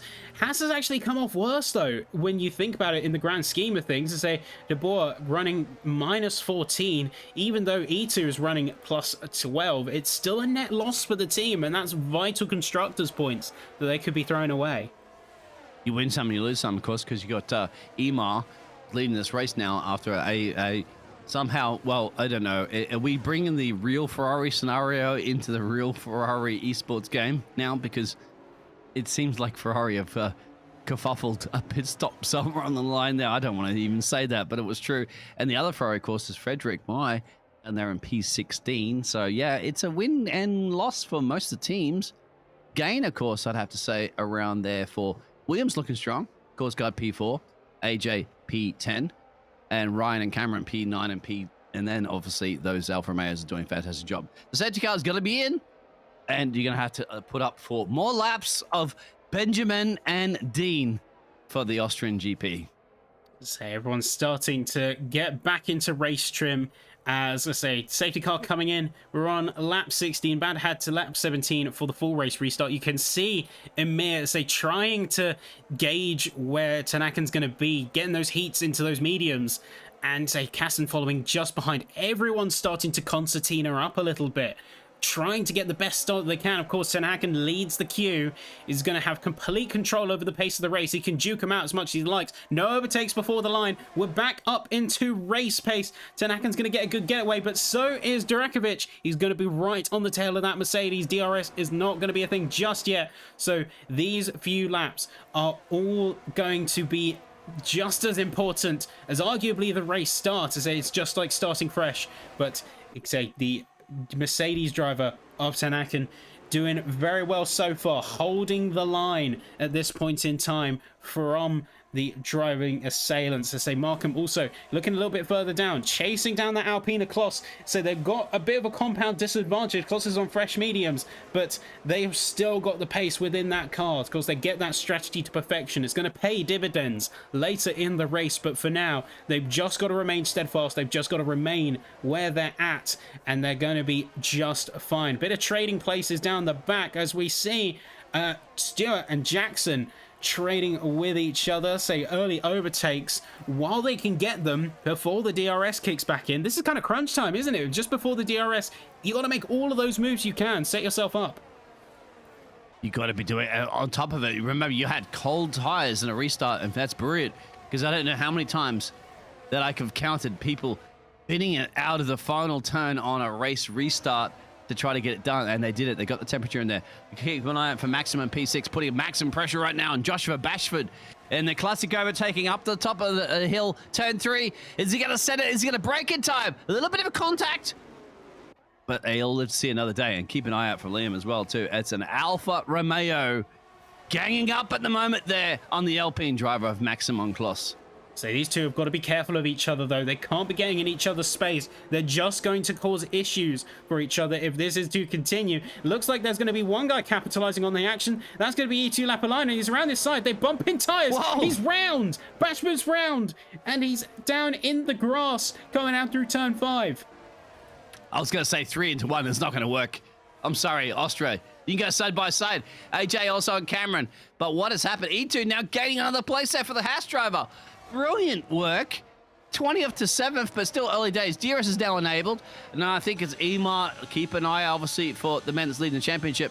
Or cameras everywhere. But I think it's time to say, guess what, Mercedes? Ferrari is in this Red Bull ring. We're here. We're representing. Look at this. We've motor raced for 70 plus years, and we're going to bring it to the silver arrow. The silver Mercedes. There it is. I'll get it right at one point. Over to you, Ben. There we go. So we've got to say a bit of a battle around the mid-pack. I say the remaining Aston Martin of Markham trying to defend from Lapalainen. Say the big surge up into P7 right now. They're looking to keep that momentum right on the tail of what was Sauber, and it's really coming close. So they've got the compound advantage, peeking around the outside. Not going to quite go for it. Almost going to make a little bit of contact there, but keeping it clean for now. They need to bide their time. They're on the fresh compound. Just wait for the DRS. Wait for their optimum opportunity. Go for the run, potentially into start-finish straight would be my move in that situation. But regardless, they're holding that pressure on the Alfa Romeo, so they haven't got their teammate to count on. They're all the way down in P17. Everyone's extending that last corner. Penalties rolling in. 3 seconds. You get a 3 seconds. You get a 3 seconds. Everyone's getting them. But it's coming very quickly into a three-way battle as Yelty has also joined in the fun. It's 2 DRS drivers. It's going to be the Haas and the Williams coming in, but the Williams is also going to go and double that. He's going to go on the inside, bumping tires. And throughout all of that, you've got Lapalainen and Yelty fighting tooth and nail with each other. They are absolutely not giving each other a break right now. But in the end, it's going to be Lapalainen holding the line for now. What an amazing double overtake there on Liam Markham as well, too. He got caught a little bit sleeping down, and well, that's the problem. You know, the DRS, you just don't have any defense. He can come back, of course, because now he will get that DRS. Of course, we had a swap of the lead of this race there, so Ema's back there. But this is the action right here. AJ's joined this party. Cameron's joined the DRS train, as well as Karen Stewart and Luke Franklin. So, well, as well as Jacob. You know what? Everybody can join this party, you said. Exactly. It's not an Oprah Winfrey show, mate. You get a pass, you get a pass, you get a pass. Well, you get entertainment right now in SwiftX. Well, you got to remember, everyone as well is running on mediums. Markham's as good as a sitting duck as we're on board with Jackson now. Going to be sending it down the inside, heading through into turn 3. It's going to have it. Despite the resource disadvantage, they're just going to have that on lock right now. And they're going to be up into P8. Versailles, at least not going to work just yet. Those hards haven't come into their own. The medium compound advantage is still very strong at this stage. But regardless, as I say, Markham is as good as a sitting duck. Best they can do is a little bit of a damage control, at least right now. The next person who's going to make an attempt is going to be another hard runner. But the problem is that is Luke Franklin. And we all know Luke Franklin, of course. The Aston Martin 007. Spying his way to baby on the back there of Liam Markham, of course. So that's our medium tire, hard tires versus hard tires. I think AJ up the road there, 12 laps, believe it or not. Serving, he had a little penalty next to his name, as everybody else will probably get that a little bit later. But the tires are still looking pretty good there for the Williams driver. But Stephen Luco, not into turn 1, and keep an eye on Karen Stewart in the background there, watching this from a bird's eye view. Maybe you have to go on board there with the AlphaTauri and see how it feels to be driving a Formula 1 car up into turn 3 in Austria. As he goes quickly darting down the inside, so heading through turn 3, almost 3 abreast, and Franklin's going to get out of there. It's going to be another big contact. This seems a little bit familiar, contact to the side of an Alfa Romeo, but regardless, say Stewart went for the send. No. Isn't quite going to work, though. He's right now just inside the target of Jacob Scholten, and Cameron Sells also joined in the battle. This mid-pack is where it's all going down. I didn't realize. I mean, I thought the traffic was bad coming in this track, my friend. Traffic is bad right now on track. It's a 4-way party. It'll turn into a 5-way party soon because Jacob and Cameron Seal also got this Peter Locke in the background. So he's got a little bit wide. That is definitely the Williams driver, and that's Ryan. And he's probably crying right now because he went off track, and those puns are not coming thick and fast because his driver's coming thick and fast. We're on lap 23 or 36. It's going past so fast. Blink and you miss it. Welcome to SwiftX. It's all just densely packed. Everyone's here.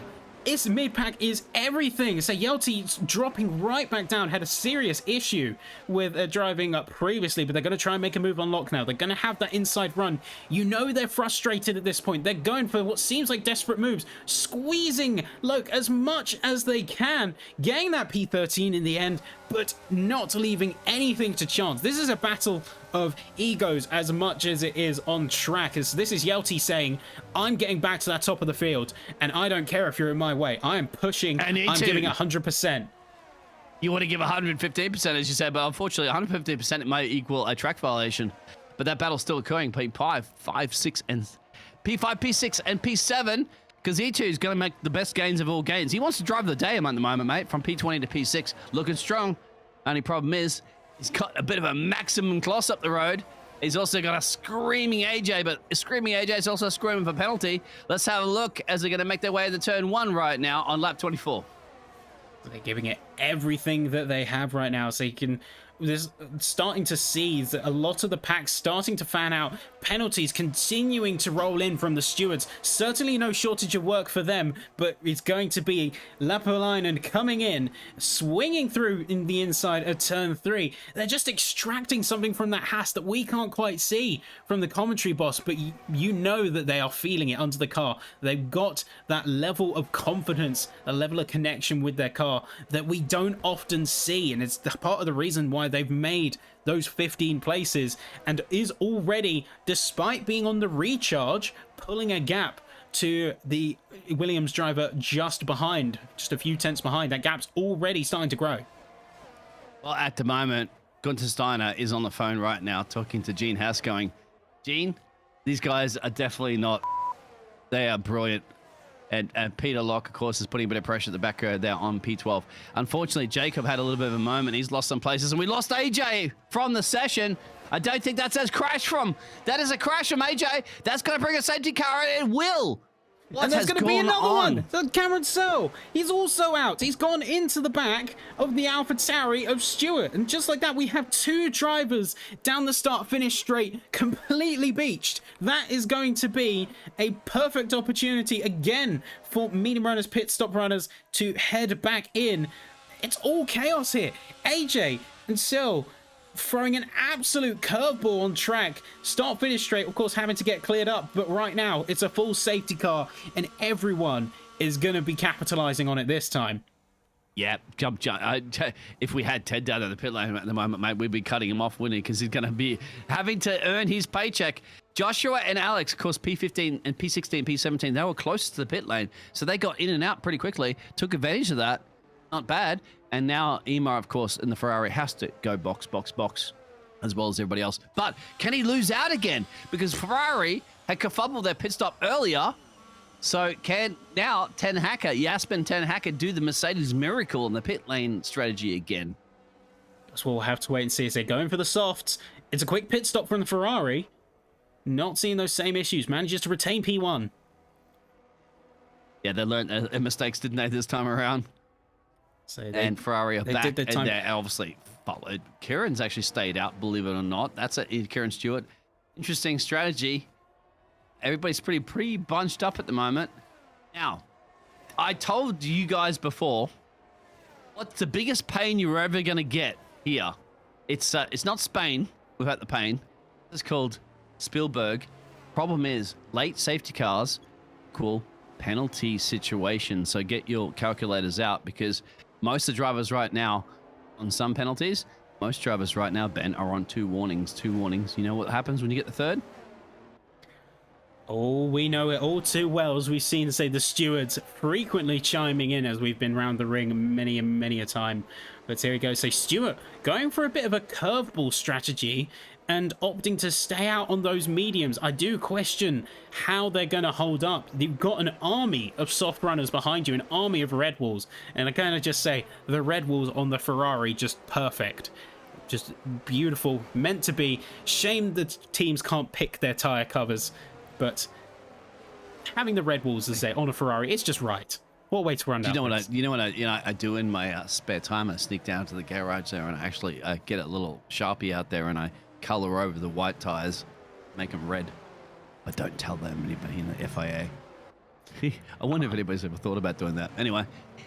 You know someone's going to be thinking about that at some point. So the wall still sparking. Any strategy works, right? I mean, we talked about those planks that happen with the porpoising and stuff like that. Well, yeah, nobody's ever thought about that. If I need to rethink forcing the off-track rule. Yeah. Well, just remember this. Limitation breeds innovation. And what have you got on this track? You have got teams of the most innovative, the most creative, and the most technologically gifted minds, arguably in the world, not just in motorsport.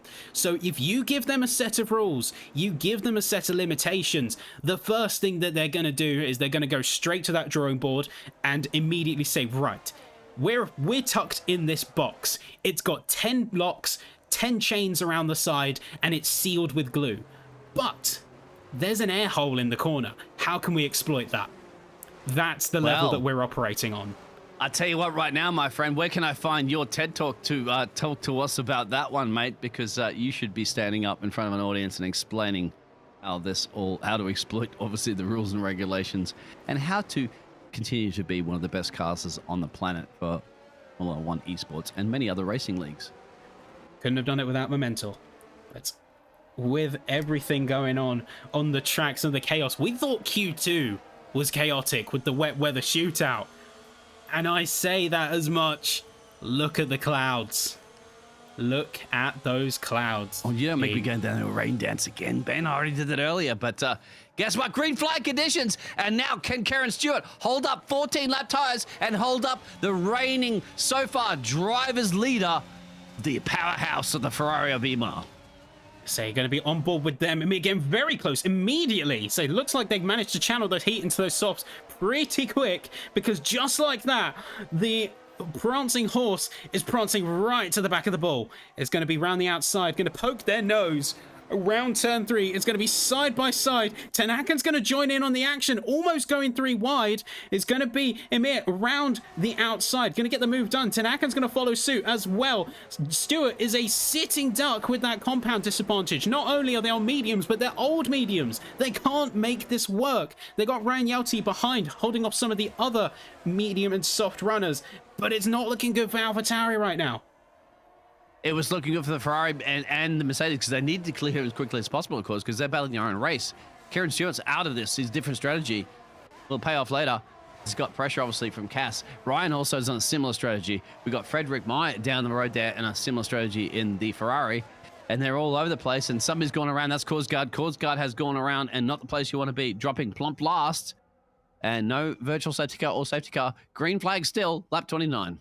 So you're going to be struggling. The last thing you want to be doing at this point, but it looks like something's happened to Stewart as well, as they're around in turn 1. And just like that, that strategy has fallen apart for them. So battling down the back of the grid, we've got Bashford and Tabrinka. It's going to be 3 wide, almost heading into turn 3. No, it's not. They're going to slip by on those soft tires, but just in the same way, you're going to have Casson coming back around for P12. Bashford really trying to make the most of the strategy. Green flags are back out. Everyone's back around in the right direction, at least we'd hope so. Got Hostler just chasing the back of that Alfa Romeo as well.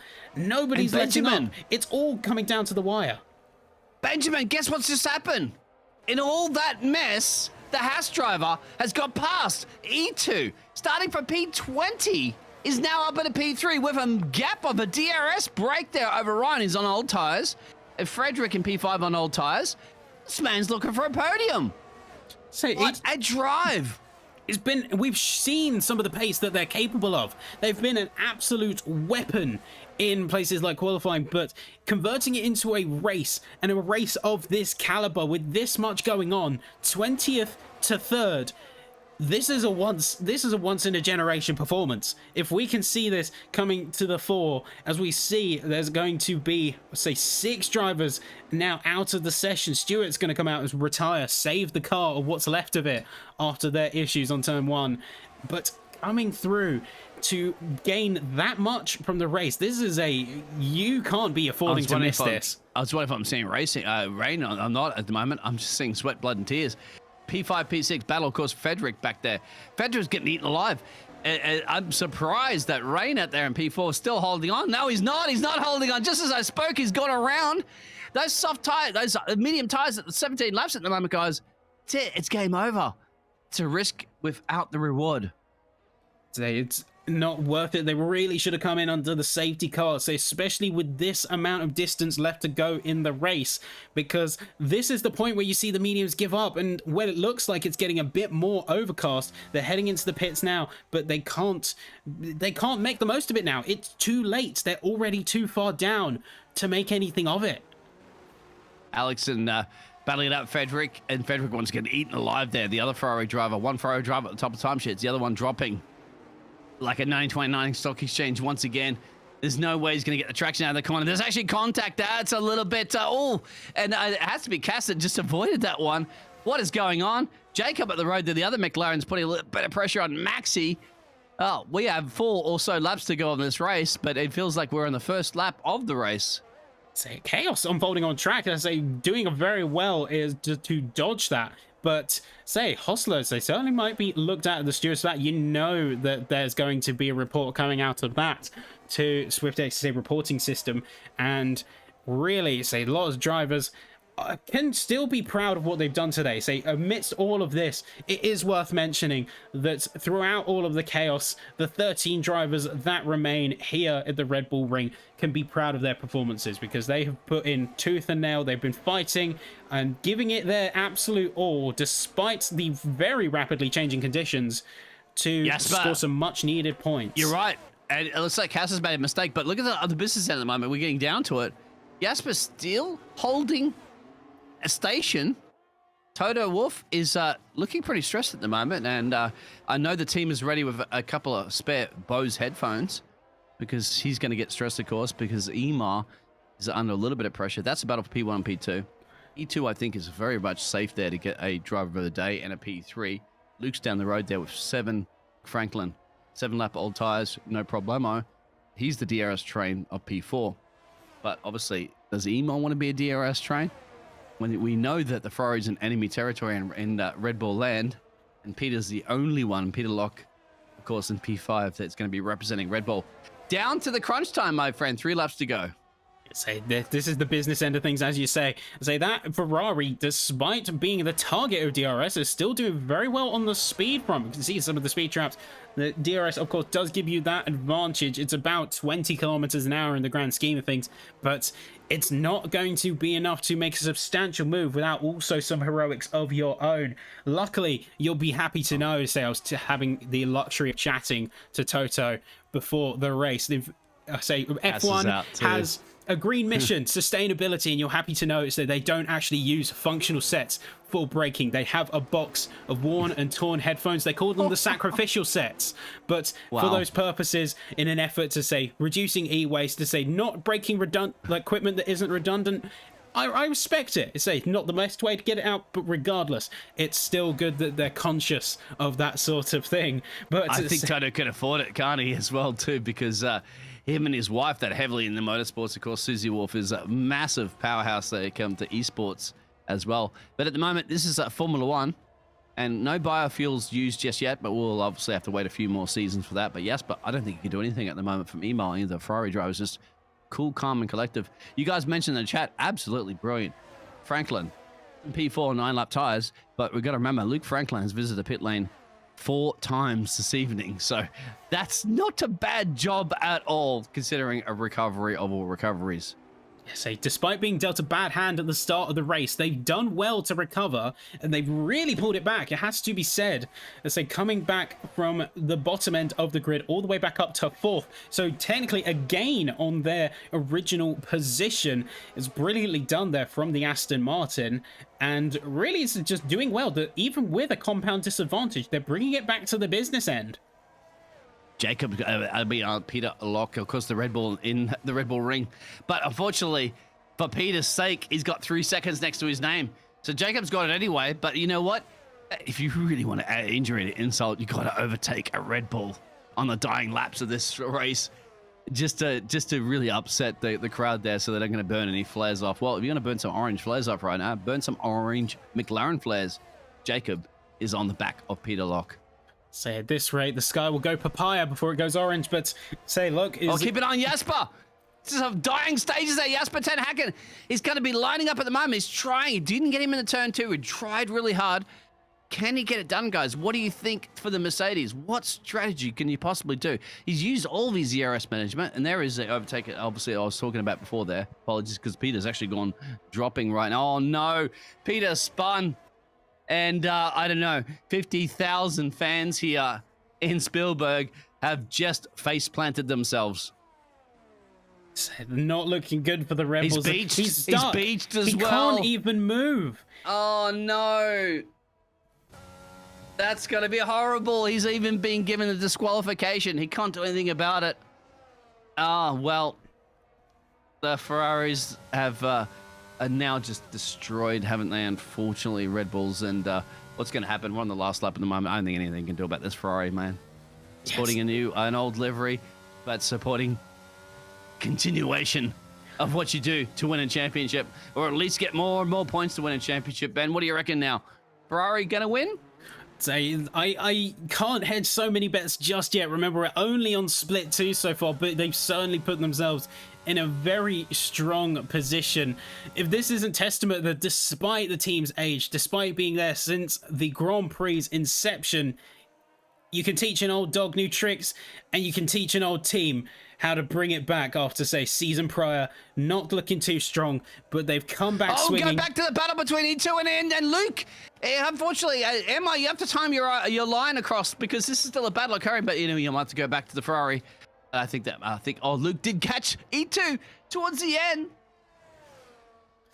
So it's not quite going to be that enough just yet, though, because I say you got across the line. It's going to be Emir taking that beautiful P1 once again. Lapalainen just going to be shy of the final spot, and that is going to be them down in P4. Still an exceptional race, though. P20 to P4.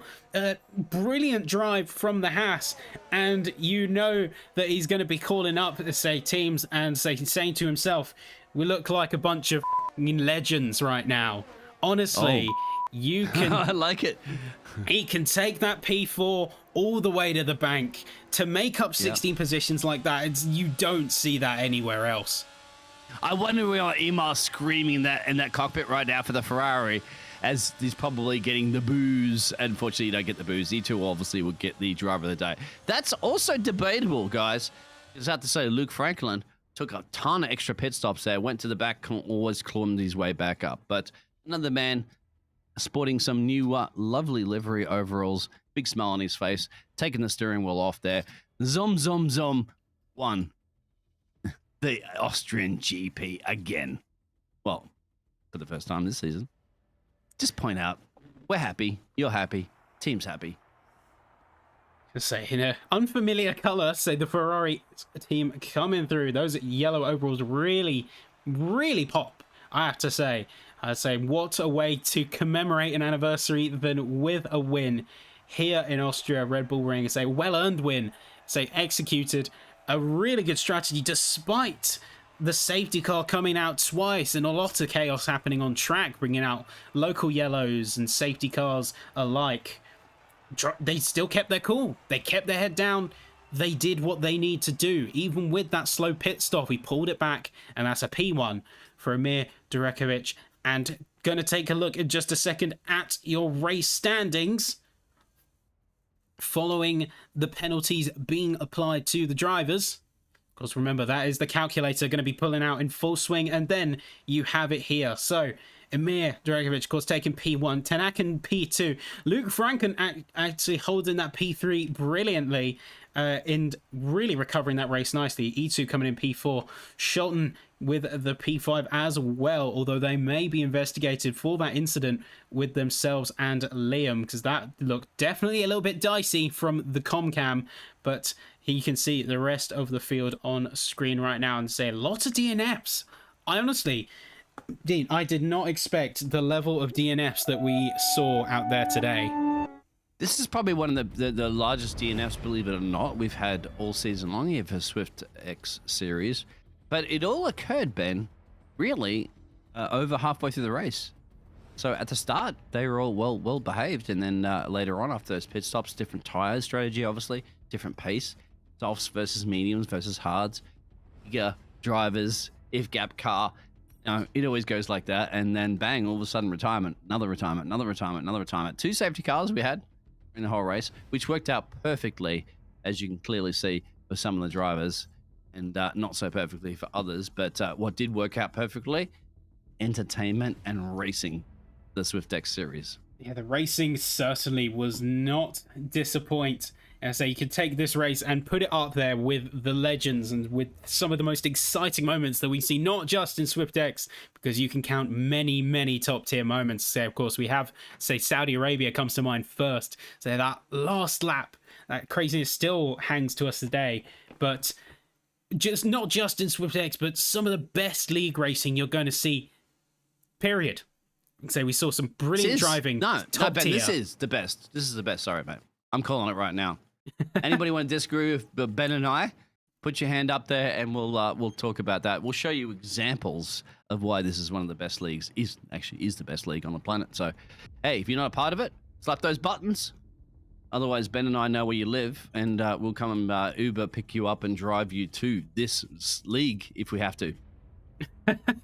Well, that's one way to market ourselves forward, but to say the driving speaks for itself as the best there is, in my opinion. And with that all being said, hopefully we get the luxury to talk to some of them. Of course, we'd love to hear from some of the big winners, some of the big losers from the round.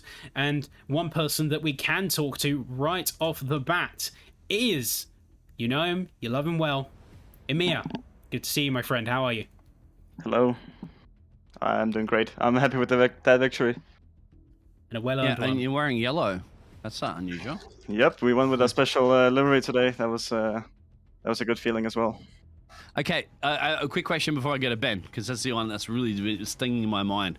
What happened in that first pit stop? Well, I don't know, man. My pit crew just didn't have the tires ready. Typical Ferrari mistake. What can I say? I'm sure you're probably saying a Definitely. You made it up. And Definitely. Obviously, Jasper Ten Haken, mate, that was a great race between you and him at the end. Do you think at some point he could get you? The Mercedes could beat the Ferrari, but or was it your day to shine? 100%. He really pushed me to the edge there at the end. I wish I was pooping my pants with him behind him, because he just seemed so fast on the straights and I didn't have the straight line speed. So he really pushed me to the edge there. I was afraid of getting a P2 today. So how today you say that you didn't have the straight line speed. We saw on a lot of occasions, say looking at the data, you really optimized that car for the circuit, because you were holding off surprisingly well against a lot of DRS charges. So I mean, he said that he was putting the pressure on you, and that you at times were a little bit worried about it. But how was your confidence in the car today? The confidence in the car was good, but the confidence in me and on this circuit wasn't that great today. There was multiple times where I had to brake in the middle of the corner because I missed the apex, and I was afraid going wide on multiple occasions. So the confidence in me wasn't that high today. Well, the confidence is in Ferrari, and the confidence is in you getting closer and closer to that championship trophy, my friend. You are, if I'm not mistaken, Danish, right? Yeah. Okay, thank God I got that one right. Okay. So red and white, of course. Hey, why don't you add a little bit of yellow to the flag? Because that's what you had to do here for the Ferrari. And mate, it stings, doesn't it, when you destroy Red Bulls in the Red Bull ring? Yep, it's a good feeling. Lapping the Red Bulls as well. Oh, we didn't even know that happened. All right, okay. Yeah, but mind you, we're going to get extra security to escort you out of this arena, my friend, because you won't be popular in the grandstands. Thank you. Yeah, they really. I say just before I say we take a look at some other parts. I say one thing I've got to ask you is, of course, you're leading the championship right now. We're halfway through Split 2. There's still plenty of racing to go, but if you had to pen one driver who could take it all tumbling down right now, as things stand, who would it be? Jasper, of course. He's always there. He's always P2. He's always pressuring me to go the extra mile. I think If I'm All right. if I make a mistake in a race, he's the one to capitalize on that and gain the lead and the championship lead, possibly, if it would happen. Somebody please clip that one, because we'll play that one back to you later on. Obviously, as Jesper gets it done. But thank you very much. Hopefully, we hear from Jesper. Ten Hacken, of course, he had the orange army behind him. Unfortunately, he wasn't in the orange car. He was in the Mercedes. But congratulations, Ben. You did it again. And celebrating, obviously, the reason why Ferrari Formula One.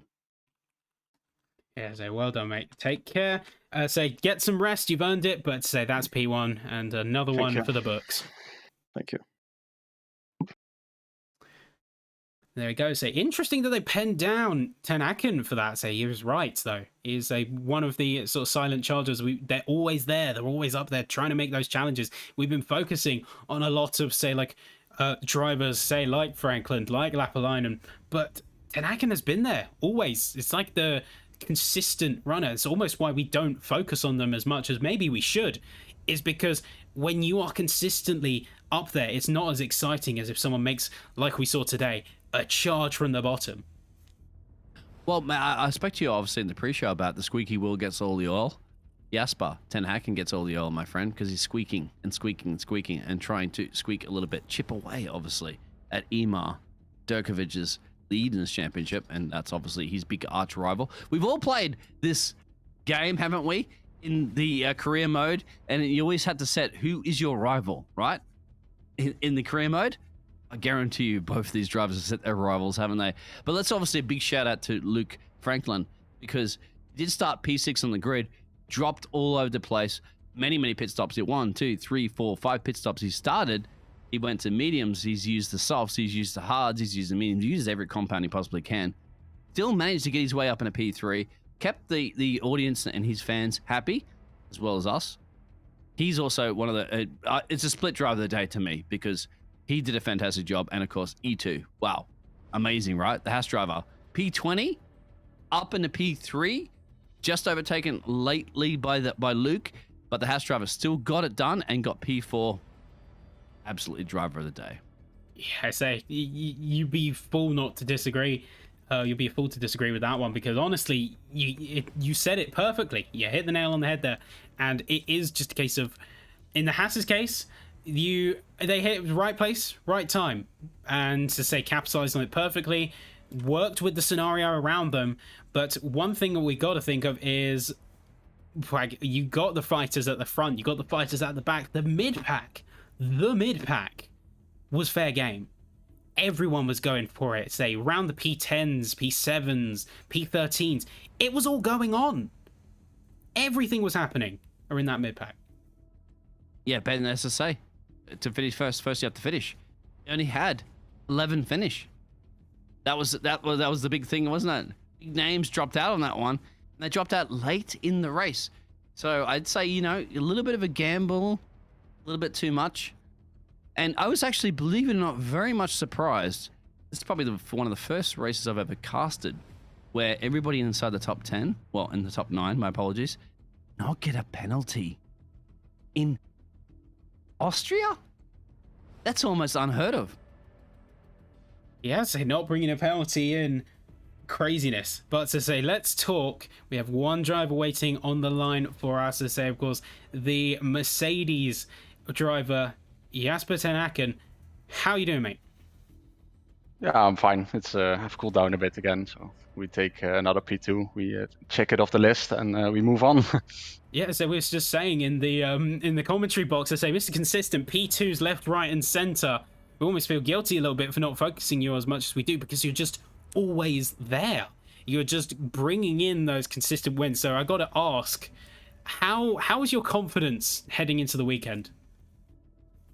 Well, it's a bit 50-50, because on the other side, I think Emir is a bit in a league of his own at the moment. I have to push very hard to stay in the DRS range. I was more pushing to stay in than to overtake him for the lead. So he's clearly in his own league at the moment. But on the other hand, I'm quite clear in the standings from P3. And that's something I'm very happy with. So yeah, it's some positives and some negatives again. But overall, I think I'm quite content with it, to be honest. And Jasper, how good did it feel every time you're going lap by lap around the turn 6 and turn 7 where you had the grandstand for the Orange Army. Did you hear him? Was that It's, motivating you to get a little bit more pace? Yeah, it's nice. It was a bit. I was focusing on Amir head a bit, but yeah, of course, it's nice. It's a nice sequence of corners as well. That's my favorite part of the track, just the corners alone. So that's yeah, That's it's a nice another part. question for you, mate. Are you a left-hander or a right-hander? Well, I'm not. I don't think you can say you're a left or a right-hander. It just depends on the corner. But I No, think but I in mean, this. like you naturally as a lefty or a Oh, right. just myself. Oh, yeah, I'm a Yes. right-hander myself. So Okay, yeah. I was going to say because it's 2 left turns. I was just wondering if the left was your thing because you're a left-hander, but that's either way. Sorry. Oh, no, it's Yeah, just a coincidence, I think. Yeah. See, now we learned something about Jasper you've never known before. He's a right-hander, and he can definitely do the right driving on track at the moment. But the problem is, of course, is that you still have one challenger up the road, don't you? Going into the next races, do you think you can get it done? Your qualifying was a little bit like P4. What went wrong in your qualifying there? I think I struggle a little bit more in qualifying overall. I don't think anything went wrong specifically, but yeah, my race pace is always a bit better than my qualifying pace. So I think P4 is where I belong and 1 lap pace. So that's pretty much what was in there. Jasper, let me give you a tip. Qualifying P2, you probably can take Emar into turn 1 and then lead the race and not let him get down the road with the DRS that he did. Well, I That's a don't know tip. about that. I was ahead at some point, and he overtook me within 3 laps again. So I don't think there's anything I can do apart from this. You want to continue your contract to Mercedes, my friend? Get it done. Going into the next race, which is Ben. So so just talk a little bit about the next race. Of course, I say it is going to be Silverstone. Of course, I know the Mercedes team has their headquarters in Brackley. Jasper, how are you feeling heading into round 7?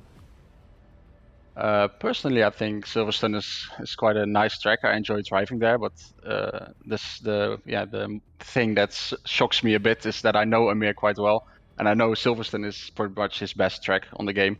So I think it will be a mega challenge to try and be close again. But myself, I like the track, but I think Amir will be far gone at the time I finish the race probably. Well, Emar at the moment's been escorted for security out of here because Red Bull are not happy with him taking a Ferrari victory. And trust me, there's one thing in Great Britain, they do not like Ferraris to win, mate. So you have to bring it home. And of course, you have to bring it home in honor for the Mercedes team factory, Your Majesty, Queen Elizabeth, that sadly passed away. So, mate, this is it. This is your time to step up and honor the Queen and get a race victory in Silverstone. I mean, like every week I'll try again, but I know. Yeah, it's just a coincidence. I know from Amir that it's a very good track for him, probably his best. But yeah, like every week I'll try and maybe something happens, maybe he crashes or I don't know. We'll see. I mean, yes, we'll let you go in a second, but it's just you are very quick to put him on a pedestal, but I don't think you realize how much pressure you actually put on him. He did say to us in the commentary box that you are definitely a threat. You're definitely a threat to him, so don't think that he's indomitable. Say you may feel like David, a little bit like David and Goliath, but just remember who came out on top. Yeah, you're right. That we'll see at the end of the season. I'll keep trying, that's for sure. 100%, mate. Say, well, admire it. We admire that consistency, that pace, that pressure to the championship leaders. Let's hope to keep it going through, but say, well-earned P2 once again today, mate. Take it easy. You've earned it. Yes, thank you, guys. Thank you.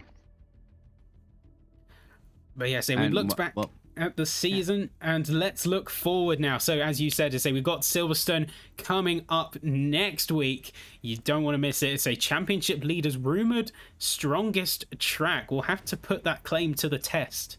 But any sort of predictions from you, Dean? Fun, excitement, wheel-to-wheel driving, side-by-side cops. I don't know. Beckus, Macus, and Chapel. Yes, that's going to happen. And of course, you can check into the club. And one thing you're going to check into, of course, is SwiftX. So if you don't hit the like button, give us a thumbs up if you thought this was a fantastic race and you thought it was broadcasted brilliantly by the team here at Swift Motor Racing. And of course, Ben, mate, always an honor to be serving with you in the casting box. And mate, once again, I'm going to be flying to your country and hope you got the sofa ready.